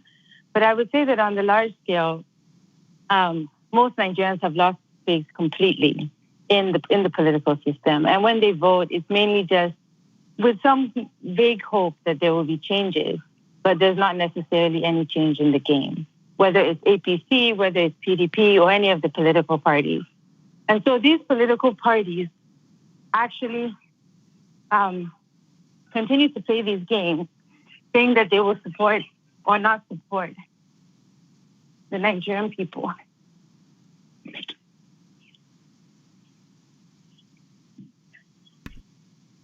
That is, yeah. Okay. So I'm going to change tack slightly. The recent story that sparked a lot of this stuff that sort of brought this back to it brought a resurgence of interest back into the Western media. Was Boko Haram kidnapping 300 plus? I think the number was around 350, maybe 333, something like that. School children from the far north of Nigeria in Katsina province. And then shortly after the kids were kidnapped, there was this attack on a school. Kids apparently fled into the forest nearby. Shortly after they were kidnapped, they were then released, like within a couple of days. And in the Western media, at least, we have no idea why this happened, basically. The entire thing was inexplicable. In other words, they were kidnapped, and very shortly after that, they were released. Do you know, has any more information come out on why that happened, on why they were kidnapped and then released so soon after? It seems enigmatic looking at it from over here. Well, it's really a really strange and mysterious case for everyone. We have had various kidnappings. Of course, the Chibok girls were kidnapped in 2014, and there have been various kidnappings. Over 20,000 people have been kidnapped in the north. So it's not actually strange that people are being kidnapped, but I think what was actually strange was how fast the problem was resolved. And I think that's kind of the mystery of what exactly happened. Of course, this happened also in the president's, just right next to the president. He was actually in his home state of Katsina when these boys were kidnapped. But of course, there are various differences in the way that this was carried out. Right? 300 young boys disappeared in broad daylight or in the night. How were they transported? There was no evidence of trucks or any form of mass mobilization of how these boys were actually taken into the forest. So there's kind of a lot of suspicion about how such a large abduction was carried out away from where the Chibok girls were kidnapped, they actually were taken into a forest and probably transported across the Nigerian border. But with the boys, this was not the case. So there are a lot of questions on what happened. Was there local support? Was there some political collaboration? And no one actually, I think things are still kind of becoming clearer, but we don't have a very clear picture on what is going on. Do you think the government, wow, that gets so strange. I mean, are they thinking this is a false flag? I mean, meaning, does that even come into it? And also, are they thinking that the government basically paid for those kids to go back because of the spotlight on this very specific issue? What are they thinking in regards to the main idea surrounding this? Well, it's really hard to say. It's hard to put a finger, I think, at this point. I think over the next few months, it's going to become clearer. Kidnappings across Nigeria have become very rampant, and it's actually a major source of income for a lot of young people who kidnap not just young children, but kidnap adults, kidnap rich people, and use the threat of ransom. So I'm not quite sure about your question of if the boys were paid money to be collected, to be returned or not. But I think one thing that is clear is that one of the interesting things that we as activists have noted is that the Chibok girls have been kidnapped now for over 6 years. And there has been no resolution. About 100 of them were returned, 112 are still there. There other kidnappings have taken place, and those people that have been kidnapped have yet to be returned. So the major question is, what happened that this particular set of people that were kidnapped, it was so quickly resolved? And there may be several factors. A lot of times Christians, there is a religious element. So the Chibok girls were actually all Christians. And so a lot of people are saying, is there less value for Christians? And is there also less value on the lives of girls than there is on the lives of young boys? So we, as activists in the Bring Back Our Girls movement, we've been fighting for over 6 years for these girls to be returned. And there's been virtually no movement to actually even claim these girls back. But you have a situation where young boys were kidnapped, they were Muslims, ransom was quickly paid for them, and they were quickly returned, if that was the case. And so there's a lot of suspicion on what exactly is valuable, what lives are valuable to the government, what controversies do they want to resolve quickly, and what controversies are they okay to let continue to lie fallow without any resolution. And so this is the way that we kind of are looking at. Of course, we're happy and it's wonderful. We would never say, we don't want anyone to be rescued. It's important that every single Nigerian life matters and every single person who's kidnapped should be returned. But it brings up a lot of questions about what the government is doing and who the government places value on. Okay, so another side of this, Boko Haram, like you said, mostly active in the north, based in the north, and they effectively were able to create their own sort of state within a state in the northern part of Nigeria. I'm curious about the south. How active are they in Lagos, and just more broadly, looking at it sort of economically and politically, how does the Nigerian government view the city of Lagos compared to the rest of the country? Is there like a prioritization over that city's needs over the rest of the country, over the parts further inland? How does that work? Looking at it again from a complete novice to the topic, Nanre. So there's a very deep divide between the mostly Christian South and the mostly Islamic North, and that has historically been the case. Of course, Nigeria was originally, when it was first created, there was the Northern Protectorate and there was the Southern Protectorate, and then there was the colony of Lagos. So these were three separate entities. Lagos was actually conquered by the British in the late 19th century, with bombs and that. So the South has basically maintained its own life, its own economic livelihood. Oil is also found in the southern part of the country, in the Niger Delta region. And so the economic base of the South is very strong. And actually, a lot of the rest of the country is extremely reliant on the economy of the South. So the South has that economic base. It has its own economic power. And so it's able to negotiate and kind of navigate its own political system independently than what happens in the North because of this strong economic base. So Lagos, of course, Lagos actually was the former capital of Nigeria before it was moved to Abuja. And it continues to be a very strong city, much like New York here in the United States. It has its own economy. It has basically, its governor is extremely powerful and able to kind of run the state with its own internally generated revenue. And so the federal government has less of a say about what goes on there. Boko Haram has not been able to penetrate the southern part of the country, but it's not necessarily clear that they even want to.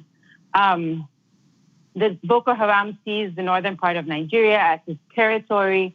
It sees the establishment of an Islamic State in the northern part of Nigeria as a priority, and is not necessarily interested in conquering the south, at least not at this point in time. And so it's kind of maintained its base. There have been some threats sometimes that Boko Haram is going to go into the south, but even there were times when that threat took place and Southerners, like in Lagos, they went on the streets with their own arms and said, you can never get into our territory. This is ours. Like, stay where you are, stay in your lane, and like whatever you're doing there, stay there, you know. And so there's very much a divide kind of along the Niger River kind of divides the country. And so everything above the Niger River is the north and everything below the Niger River is the south. And so there's very deep divides there. The south is also much more educated, so you have much higher levels of education in the southern part of the country. You have much more women are educated, more women are literate. And so it's it's almost like I've lived in both parts of the country, and it's almost like living in two different countries. Very interesting. I'm curious. We have about 4 minutes left, or 3.5 minutes left. And it's a slight curveball of a question, but as you were speaking, it kind of crossed my mind. Poverty basically allows the civilization or that particular population to be, let's say, snatched up by wealth. I mean, I saw this when I was in Kenya, and impoverished communities where the people went to join the U.S. military. Basically, you know, they were able to get people by giving them cash in an area where they had no cash. And it sounds like you're basically saying the same thing is true in Nigeria, but in this case for terrorist groups. Does terrorist groups wear masks? Now, that was the question that basically dropped into my head as you were talking. Do these groups acknowledge the reality of COVID? How has Nigeria dealt with COVID, especially in lieu of this kind of terroristic campaign? I'm curious about how has Nigeria dealt with the COVID issue, and how has the terrorist element dealt with the COVID issue? I mean, you may not have an answer to the secondary part, but I am curious about both. Well, the Nigerian government has acknowledged COVID, like many African countries, very early on in the game. They put in place lockdowns that were very, very detrimental to the people without necessarily providing them with food, or some communities didn't have access to water. So they were the fight against COVID was very different from the United States. It was not even about masks. It was about, can people actually eat? You know, I was part of a campaign to feed people in my hometown, which is Jos. And the women that we gave food to, they said, you know, we're not going to die of COVID. We're going to die of hunger. We're going to die of poverty. If the government locks us up, how are we going to eat? Because most Nigerians live on day-to-day subsistence. If they get $1 a day, they spend that $1, they make food at night, they want the single meal for the day, and then they go out the next day to hustle and make another $1 to feed their children that night. And so even though the Nigerian government, you'll see the Nigerian officials that are wearing masks, you'll see a lot of the businessmen and all these meetings conducted in Zoom, but that's a very small percentage of the population. The rest of the population is just really trying to survive against diseases that are on their minds daily that are much more real than COVID.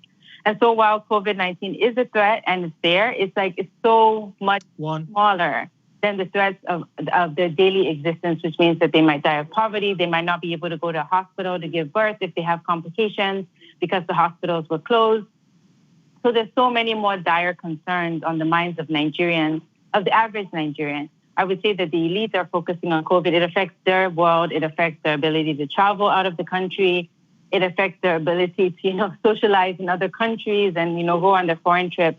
But for the average Nigerian, I think COVID-19 might be the least of their problems. That is very interesting. You know what? That's a tragic situation. But it's interesting that class divide. coming back up in the application of the, that in that problem. Anyway, Nanra, thank you so much for joining us. Nanra Nafizikir is a Pan-Africanist activist and scholar. She fights on a variety of fronts for human rights for Black people and towards the Pan-African Revolution. Also, you can keep up with her on Twitter at Rhoda Nanre, and we are the Africa One. You're listening to Fault Lines with Thomas and Stranahan. We will be back in just a minute with headlines.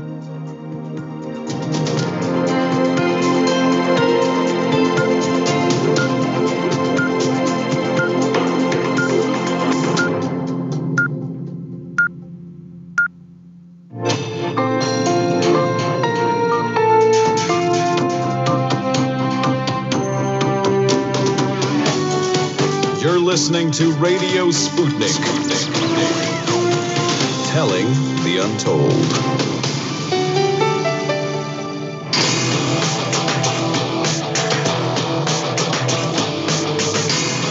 Fault Lines.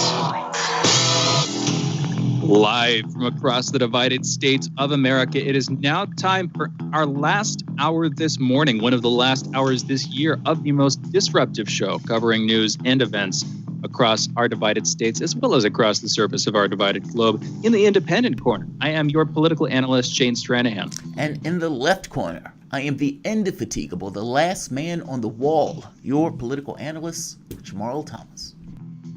And together, we are Fault Lines with Thomas and Stranahan.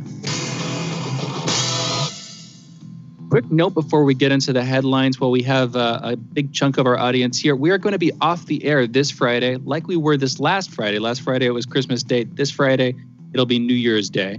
So we're going to be off. Just heads up, fair warning at this point. And I'll be reminding you throughout the week. But just again, don't get freaked out if you don't hear us on the radio. If you're an inveterate listener to this show, we're not going to be here anyway. Thank you for listening. Anyway, into the headlines here. Total COVID cases in the United States stand right now at 18,909,910.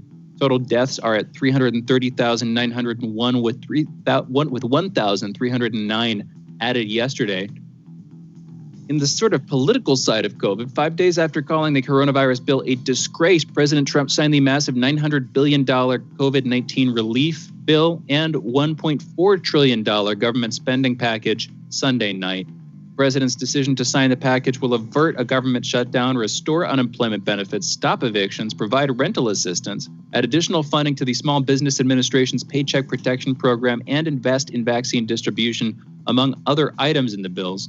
Trump has also sent a red-line version of the bill to Congress, which includes an item-by-item breakdown and formal rescission request, insisting that any quote-unquote wasteful items be removed from the bill. In a statement released by the White House Deputy Press Secretary Judd Deere on Sunday, Trump said, quote, "As president, I have told Congress that I want far less wasteful spending and more money going to the American people in the form of $2,000 checks per adult and $600 per child. Much more money is coming. I will never give up my fight for the American people," end quote. A Chinese court on Monday sentenced a former lawyer who reported on the early stage of the coronavirus outbreak to 4 years in prison on charges of picking fights and provoking trouble, according to one of her lawyers. The Pudong New Area People's Court in the financial hub of Shanghai gave the sentence to Zhang Zhan following accusations she spread false information, gave interviews to foreign media, disrupted public order, and quote-unquote maliciously manipulated the outbreak. Zhang has been held at a detention center in Shanghai's Pudong district since mid-May. In June, she started to refuse to take any food to protest her arrest. According to various media reports, Zhang was among the first journalists to cover the early COVID-19 cases in Wuhan during the lockdown. Back in U.S. news, federal authorities say a 63-year-old man named Anthony Quinn Warner was responsible for a Christmas morning bombing in Nashville, Tennessee, that left the suspect dead and most of a city block demolished. This captured the nation's attention over the holiday weekend. Warner parked a recreational vehicle, it's an RV, in the middle of a Nashville city block, warning residents and pedestrians to evacuate the area with a digital feminine voice and playing the 1964 song Downtown by Petula Clark. Don Cochran, U.S. Attorney for the Middle District of Tennessee, said he was, quote, present when the bomb went off and he perished in the bombing, end quote. No motive has been identified, no accomplices have been found, and no manifesto has been found either to explain the attack. So the investigators, police are sort of scratching their heads, wondering why he did this. One quick hint could be that he did it in front of an AT&T station when he blew up the RV and himself and much of the city block. He also blew up the AT&T station, which cut off cellular service in the region. So the people who are investigating the matter are looking into that as a potential motive for why he did this. But again, no real evidence there. That's circumstantial. It's not like there's proof that he did this. We still don't know it, and we might never know, which is the interesting thing here. Apparently a sort of reserved person who doesn't appear to have had, again, accomplices. Anyway, turning to international news, European Union nations have unanimously approved the post-Brexit trade deal with the United Kingdom, a prerequisite for the agreement to come into operation on New Year's Day. Germany, which holds the EU presidency, said the decision came during a meeting of EU ambassadors to assess the Christmas Eve agreement. The approval had been expected ever since the deal was announced, and all EU leaders warmly welcomed it. It still needs approval from the EU's legislature, which is expected to come in February. The UK's House of Commons is expected to approve it on Wednesday in just a few days. Businesses were scrambling Monday to digest the details and implications of the 1,240-page deal sealed by the EU and the UK on Christmas Eve. The agreement, hammered out after 9 months of tense negotiations, will ensure Britain and the 27-nation bloc can continue to trade in goods without tariffs or quotas. That should help protect the £660 billion, that's $894 billion in annual trade between the two sides, and the hundreds of thousands of jobs that rely on it. But the end to Britain's membership in the EU's vast single market and customs union will still bring some inconvenience and new expenses for both individuals and businesses, from the need for tourists to have travel insurance to the millions of new customs declarations that firms will have to fill out. They will be forms that the firms are filling out. That might be the confusion there. Anyway, Turkey will bring in structural reforms to break the quote-unquote triangle of evil of interest rates, inflation, and exchange rates, President Tayyip Erdogan said on Saturday, adding Ankara was determined to form a system based on production and employment. I'll be honest, this is admittedly a sort of like a lowest common denominator explanation of what exactly he's doing here. But interest rates, inflation, and exchange rates, as far as I can tell, are basically just sort of facts of life. They're the dynamics that you're dealing with in the system of your economy. If you have a currency, there's going to be inflation. If banks are lending out money, there are going to be interest rates. If anybody's lending out money frequently, there are going to be interest rates. And if there is more than one currency, you're going to have an exchange rate or multiple exchange rates, depending on how how many currencies you have. I don't know how those could be a triangle of evil. I just think that Erdogan doesn't like the way the numbers are trending. He doesn't like what he sees when he looks up at the big dashboard I'm sure he keeps in his office to handle all this stuff. And anyway. And COVID has made it far, far worse. I believe it. And COVID has made it infinitely worse. I mean, like, there was poverty in Turkey to begin with, right? But then it ups the ante when the government shuts down the business. Like what she was talking about for Nigeria, it's not just Nigeria. This is kind of the point that I make. Capitalists and people who purport to love it always come on the show and talk about how awesome it is, missing the point that the overwhelming majority of the world is like making $2 to $10 a day. Not because they have to, not because the resources aren't there, but because of the ideology that prevails our world. And so it's like you have a world. Oh my gosh. Well, I guess my point is, if you make $2 a day, or if you make $10 a day, and then they shut down your business when you can't even make that, and it's like that's not just Nigeria, that's not just other parts of Africa, that's also India. I mean, it's also Turkey. And so it's like Erdogan was already under economic stress in the country. And now you've added COVID, where, okay, we got to shut down businesses, we got to deal with the virus and all this other stuff, without dealing with the fact that those people no longer have things to eat. So organizations that are like food banks and everything else are getting ransacked with calls for people just trying to get food. Just the very basics, like people begging, people who were actually doing okay at one point, no longer doing okay. And so many of the organizations and everything else has been seeing this proliferate in Turkey, creating a political condition for Erdogan that is problematic. Let's call it that way. And whether but isn't it also, I mean, Go ahead. You're blaming. Here's the thing. You're blaming capitalism for this.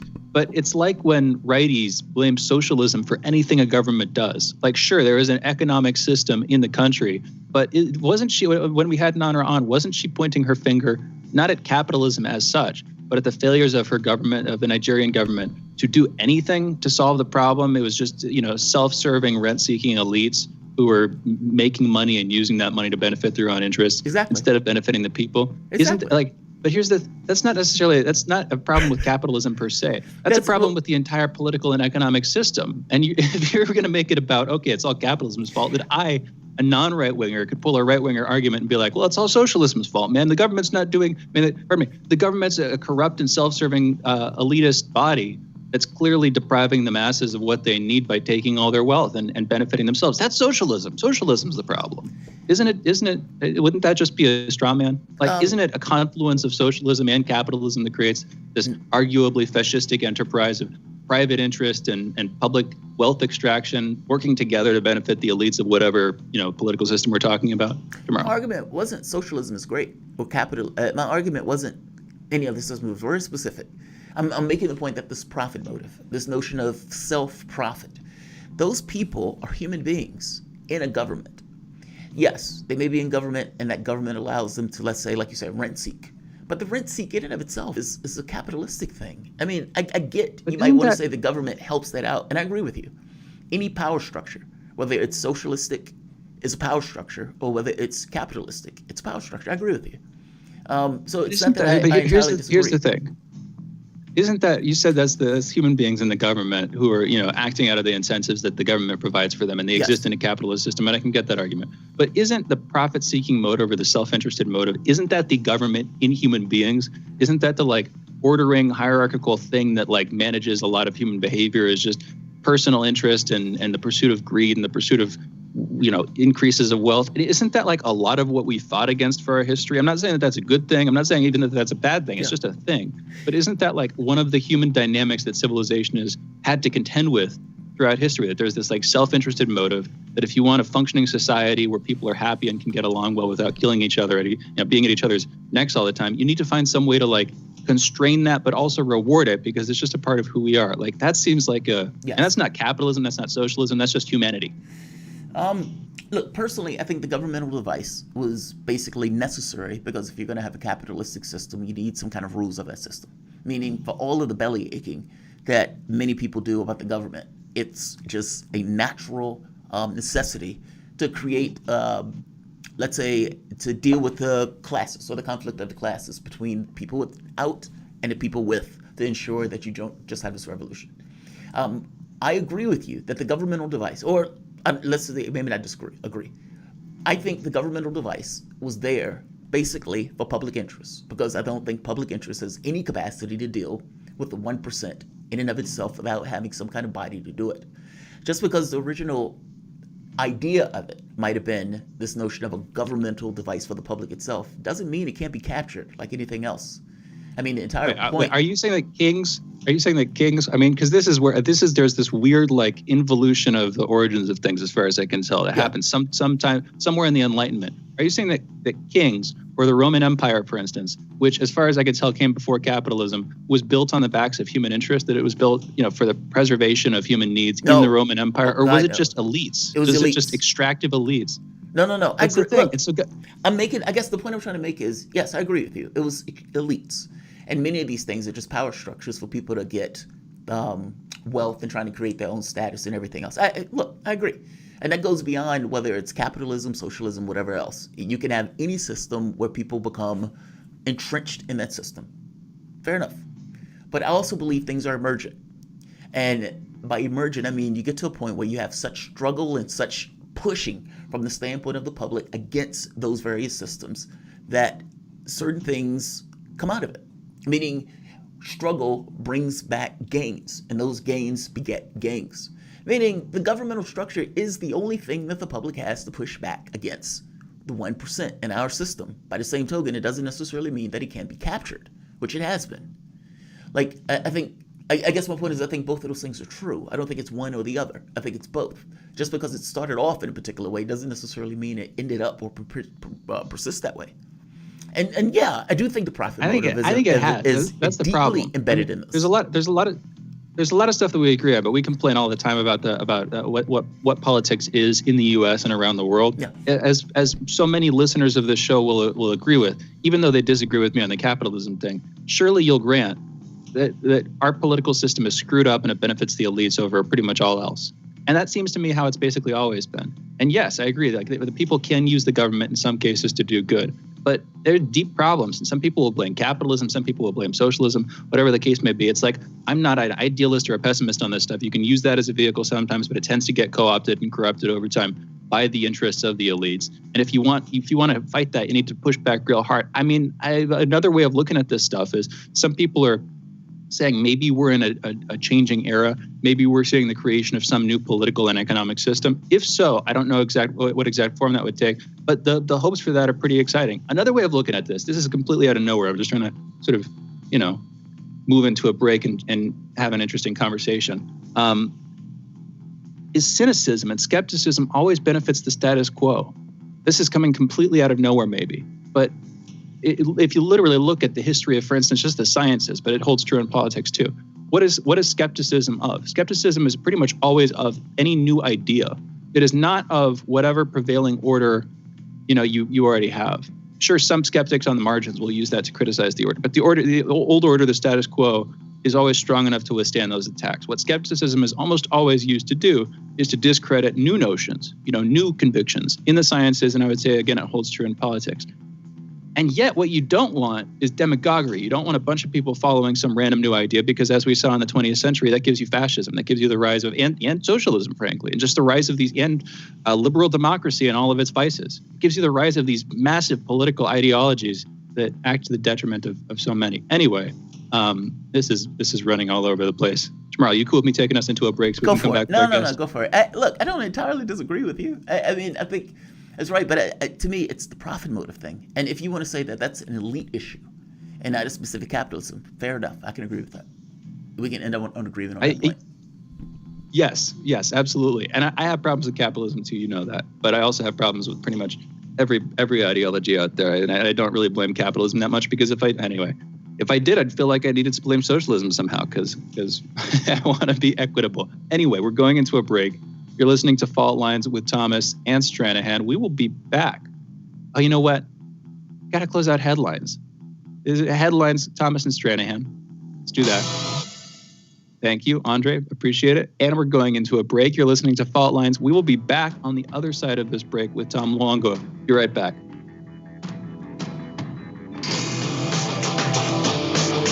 Fault Lines. 24 hours a day, 7 days a week. We give you the most essential information out there. Radio Sputnik, telling the untold. Shooting from the lip. We're taking no prisoners here. Real opinions for real people. Where we bring you people with controversial views, and instead of trying to catch them out, we actually let them expand on their views. What's going on in British politics, European politics, and indeed in world politics as well. And wherever you are, whether you're a UKIP supporter, a Tory or Labour, everything is in turmoil. John Gaunt. Shooting from the lip.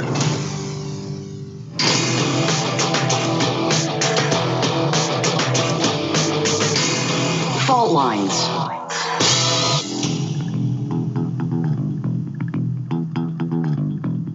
And we're back. You're listening to Fault Lines with Thomas and Stranahan and Luongo. We are joined now by Tom Luongo, geopolitical analyst and publisher of the Gold, Goats, and Guns newsletter. Tom, thank you for joining us. How are you doing?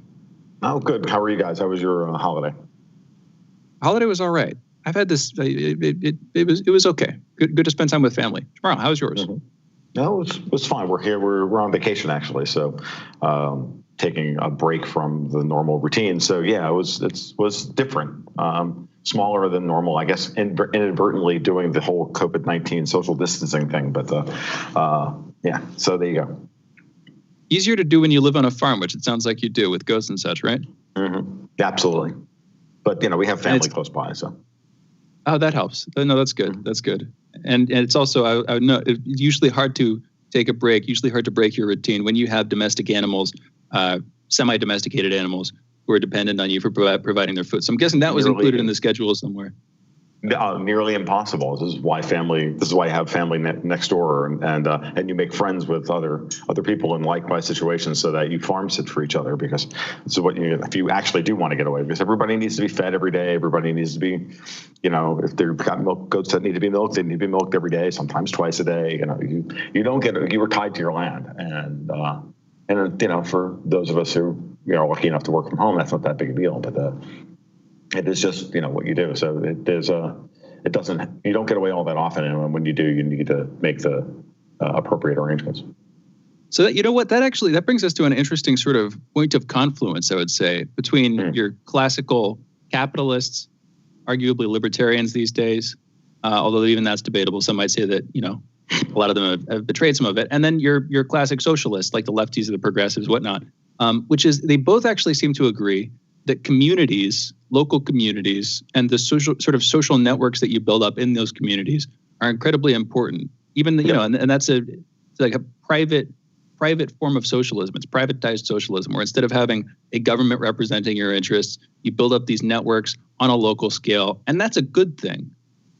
I'm trying to connect bases. I wouldn't. This is the problem with the labels. We're misdefining these terms, and this is where Jamarl and I always get into an argument about this stuff. Is how do you define capitalism? How do you define socialism? I define socialism as as coerced community at a certain level, and I define capitalism as unenforced or uncoerced or voluntary community. And those are and those terms are now loaded, and so loaded with baggage that it's almost impossible for anybody to have a non-triggered conversation about this. I think this is part of what happened the last time I was on the show. So, community. The question you have to ask yourself is, this communitarianism is in all of our blood. It's who we are. It's what we are. The question is whether or not, when you start to define that community by someone pointing a gun at somebody else and enforcing the rules about how the community is going to work, that's when the problems start. That's when all of the problems that we argue about, and then we try to label, we try to place isms on it in order to, grind our ideological axes, when really we should be talking about what the real problem is, which is that once you start pointing guns at each other, civil order breaks down. The family is not, which is the most basic form of community, isn't held together through the point of a gun. It's held together through the shared value and shared commonality. And the whole idea of building a community that's extended from that basic unit, we can argue all day as to what the best the best way to organize that is. But the truth of the matter is that at the end of the day, every time you point guns at someone, and maybe sometimes it's necessary, and depending on your point of view, in my point of view, it's almost never necessary, but your mileage may vary.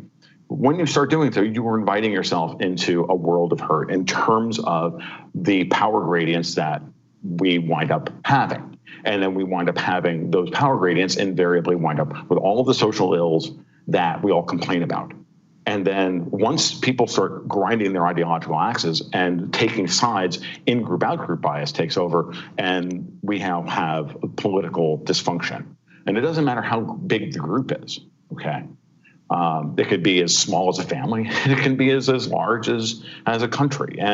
But the same analysis ultimately of human behavior holds. This is the way I view the world. So when we start talking about terms like capitalism and socialism and whatnot, the best thing to do is first start defining terms, because I don't see socialism as a voluntary thing. People can voluntarily decide to do that, but to centralize the means of production. But at some point, someone has to make those rules, and at some point, someone will have to eventually not be served properly by it. And then the question is whether or not they're allowed to opt out of it. And if they're not allowed to opt out of it, right? They're not allowed to opt out of the compact. Then it's no longer a voluntary arrangement.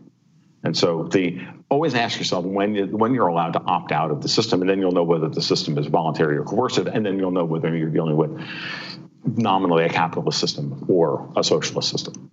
At least for that's when you're going to get all of my hackles come up. So there you go. Bring it back to the grounds of the farm, where everybody's hackles gets raised when they're upset. Certainly amongst my goats that happen. So that definitely happens. You learn that goats, they certainly have the feeling of hackles. I've experienced that. Yeah, they get ornery. They do. Anyway, so here's another side of this. I'm gonna push back in a weird way. Like, there's an evolutionary argument to be made. And there are a couple different ways you can come at this from. Some people will say that the state contains violence in both senses of the term. It is built on the back of violence, but it also like restricts further expressions of violence. And historically, a lot of how states have been divided. You've had certain ruling elites, usually literally families, usually literal individual families, who go at it. That turns into some kind of a civil war, some intercession and infighting, that kind of thing. And the state declines, and you need some higher authority to come in and resolve that, like the Hatfields and the McCoys writ large. That's one take. But where I'm actually going to go, I kind of want to hear your take on both of these, is like an evolutionary argument, which is that in a sort of grander, quote unquote, social evolution of human civilization and whatnot, if you have a state, it is a larger political body. It's usually coming with a larger military force. It will just sort of over time take over other states. And this is practically a lot of the problem, as far as I can tell, with anarchist and libertarian philosophy. That if you're trying to reduce the state's power, which I would agree in many cases is a moral good for the individuals within that state in the short run, in the long run, it might be a moral bad. Because what you're doing effectively is, you're weakening the state's ability to defend against outside aggressors. What's your take, Tom? Well, the bigger question is whether or not the social bonds and this culture are being attacked at the same time, right? What is culture? Culture is the means by which we enforce social norms, right? And we do so in a you could argue semi-voluntary or voluntary basis, right? The whole idea of the culture having shared values and whatnot are the means by which we subvert the use of violence in order to achieve our goals, right? So everything is about whether or not we're going to use violence to assert our goals. Now we know that there's some in an evolutionary sense there's between 1% and 5% of the population that's kind of what you would call either sociopathic or psychopathic, and in effect people who are willing to use violence at any turn to get whatever they want. And it doesn't mean if it's emotional violence or coercion or whatever you want to call it. It doesn't really matter. They have their different tools for achieving those goals. The question always comes down to, and this is where I'll push back and say, well, okay, so we're going to use the state to push back against some other state, but at the end of the day, you wind up becoming doing the exact thing. You wind up becoming the exact same thing that you were fighting against in the first place. And while I understand it's not geographical boundaries or the state themselves or the system itself is always going to wind up being corrupted because you're using guns in order to get something done. So in the short term, I actually would argue the other way around. In order to keep the rise of the coercive big organization, I'm just not just talking about the state here, it could be a corporation or whatever, because now I'm trying to appeal to the progressives who don't see a difference between corporations and states. Right. And say, look, it doesn't matter. Bigness is what the world is not particularly fond of. Okay. And arbitrage and the process of economic arbitrage is what actually grinds down bigness. Okay. And that you wind up with, and so in this sense, the concentration of capital into the hands of the very few. Okay. That only and the only mechanism that I have seen that actually democratizes capital to any extent is a voluntary exchange of goods and services, where you do not have somebody with the right to point a gun and say you're not allowed to transact like this, which creates a bulwark for them to accrete capital behind. Okay, and invariably, what we are all arguing about in all of our political discussions are those bulwarks. And we libertarians always say knock the bulwarks down, because the bulwarks are the problem. Because behind those bulwarks are unintended consequences in the concentration of capital that would be released into the general population, and the arbitrage of competition would grind out that concentration of capital. This is a very high-level way of looking at it, and I hate to do it this way, but as always, time is short, and you're trying to put as many ideas on the table as possible to try and make your point. So. And I understand the temptation to want to concentrate capital to defend, and sometimes you will have to do that. But understand that when you do that, and you have to defend your property or your time or this, that you're going to wind up violating your first principles. That's okay. You just have to realize that you're doing it. Remember, one of the fundamental problems here is that people see anarchists or whatever as a system to impose on other people. It's not. It's a filter with which to see the world. Okay? Systems, imposing systems is the problem. It's the imposing of the systems that are the problem. I don't believe in imposing systems. Okay? I believe in breaking systems down, because I see that systems are effectively the problem, and that ultimately any one system is going to be corrupted over time, and therefore capital has to be free to move to be able to call out the current system as being corrupt. And if there's no way for capital to opt out, people, capital, whatever you want to call it, and move somewhere else, well, then you have stagnation and you have eventual deadly conflict. And we're going through a situation right now where that exactly is what's happening. We're starting to see a capital flight away from old systems into new systems. That's very interesting. Okay, you know what? We've got to go into a break. But I want to highlight this. One thing that you brought up there that just really stands out to me, very interesting, is that you're not trying to do this in order to impose some new system. You're looking for modes of analysis. You're looking for ways of analyzing current systems. Literally breaking them apart conceptually to understand them. Interesting take. I like it. We've got to go into a break, though. You've been listening to the voice of Tom Luongo, geopolitical analyst and publisher of the Gold, Goats, and Guns newsletter. We will be back with him in just a minute on the other side of this break. Fault lines. Catch all the breaking global, political, and economic news as it happens. Sputnik brings an all-star lineup with expert opinion from some of the biggest names in the news today. Noam Chomsky. Turkey, U.S. ally, their main goal is to attack the Kurds, the one ground force opposing ISIS. And there have been a kind of a funnel for support of ISIS, not officially, but in practice. Peter Sunday, co-founder of the Pirate Bay. We don't have any sort of democratic control over the internet. And I think that we're very naive when we think that the internet itself is intrinsically good. It's not. It's just a very neutral technology that is being used for good things, but more and more being used for evil things. Icelandic Foreign Minister Gunnar Bragi Sveinsson. Increased activities in the Keflavik airbase, and that has to do with more activities from the Russian Northern Fleet in the ocean around Iceland, and also, of course, these usual flights of the bombers. Robert F. Kennedy Jr. We're the ones that destroyed the government of Libya. We're the ones that, in a pipeline dispute, that helped destroy the government of Bashar al-Assad in Syria. We're the ones who invaded Iraq. Former U.S. Secretary of Defense William Perry. The hostile relationship between the United States and Russia today is dangerous for both countries, not because either country would actually want to start a military conflict, but because there's always a danger of blundering. Sputnik talks to the brightest minds in politics and current affairs to find out what's really happening. Tune in.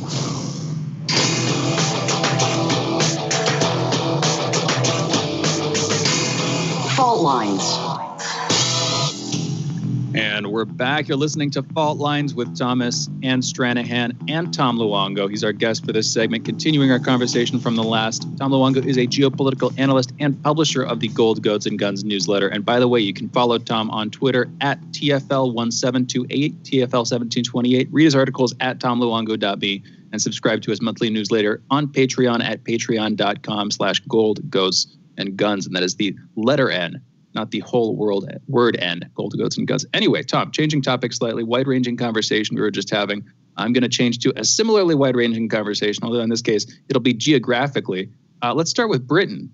Brexit earlier this year, and then just now, there's a deadline at the end of the year. Just now, the UK and the EU have signed a trade agreement. I'll start there. What's your take on this new trade agreement? What do you think it's going to do? What do you think of it generally? And what do you think the fallout from this is going to be, the consequences are going to be? Tom? Core removal of the Brits from any and all auspice of the European Union, because I believe in, I don't believe in letting the European Union have any more power than is already arrogated to itself. Given that at the end of the day, the trade deal that Boris Johnson got out of the EU is as good as it was going to get. And he got 90%, I think, of what he asked for originally, and then gave them, was able to compromise on, access to the fishing waters for a few years in order to, allow the European Union to save face. That's the way I see it. I think it's a blowout victory for Johnson from that perspective. He always had the leverage. The Britons always had the leverage in these negotiations, and it was the propaganda of the pro-EU media and forces within the British government who kept telling everybody otherwise. And so once they stood their ground, once the people stood their ground last year during the election, it was just a matter of time to work it all out, because they didn't have, the elites had failed in convincing the British public that remaining a member of the EU was a good idea. Johnson walked in with an historic majority, the biggest, the Tory majority since Maggie Thatcher, and that was ultimately going to carry the day all the way down the line. Even if, Johnson, I do believe, is a mercurial figure who I'm not sure even believes necessarily in Brexit. He believes in whatever will keep him elected, as it were. Given that, I think the trade deal is as good as they were going to get. I'm a little disappointed that they went back on the Irish Protocol, but the Northern Irish Protocol, but it is what it is. It's not as good as you were going to get in 2020, given the circumstances. That's interesting. And so you think you see this as primarily just a victory for the Conservatives, primarily a victory for Ojo going forward? I don't see it as a victory politically, because at the same time, COVID-19 lockdowns and all the rest of it, are destroying the middle class and capital wealth generation potential in the UK. So the price of Brexit, of the trade deal and of Brexit, will be the destruction of the British middle class and the near destruction of the British political system. Okay, and I've been saying this for 4 years, those were always the terms. And those terms were imposed on the British people by their political class. There's always pushback from the system, as we were talking earlier. The system does not like to be opposed. And the system in Britain is as corrupt as it possibly can be. And it's as corrupt and as rapacious as it possibly can be in the European Union. And so the cost to this was always going to be that. Notice that over the course of this year, Boris Johnson went from, we're going to go for herd immunity, to the most draconian lockdowns on a supposed new strain of COVID-19 that no one's actually been able to identify biologically, only quote unquote statistically. And now Britain's been turned into the leper colony of Europe, where nobody can actually travel in or out of the place.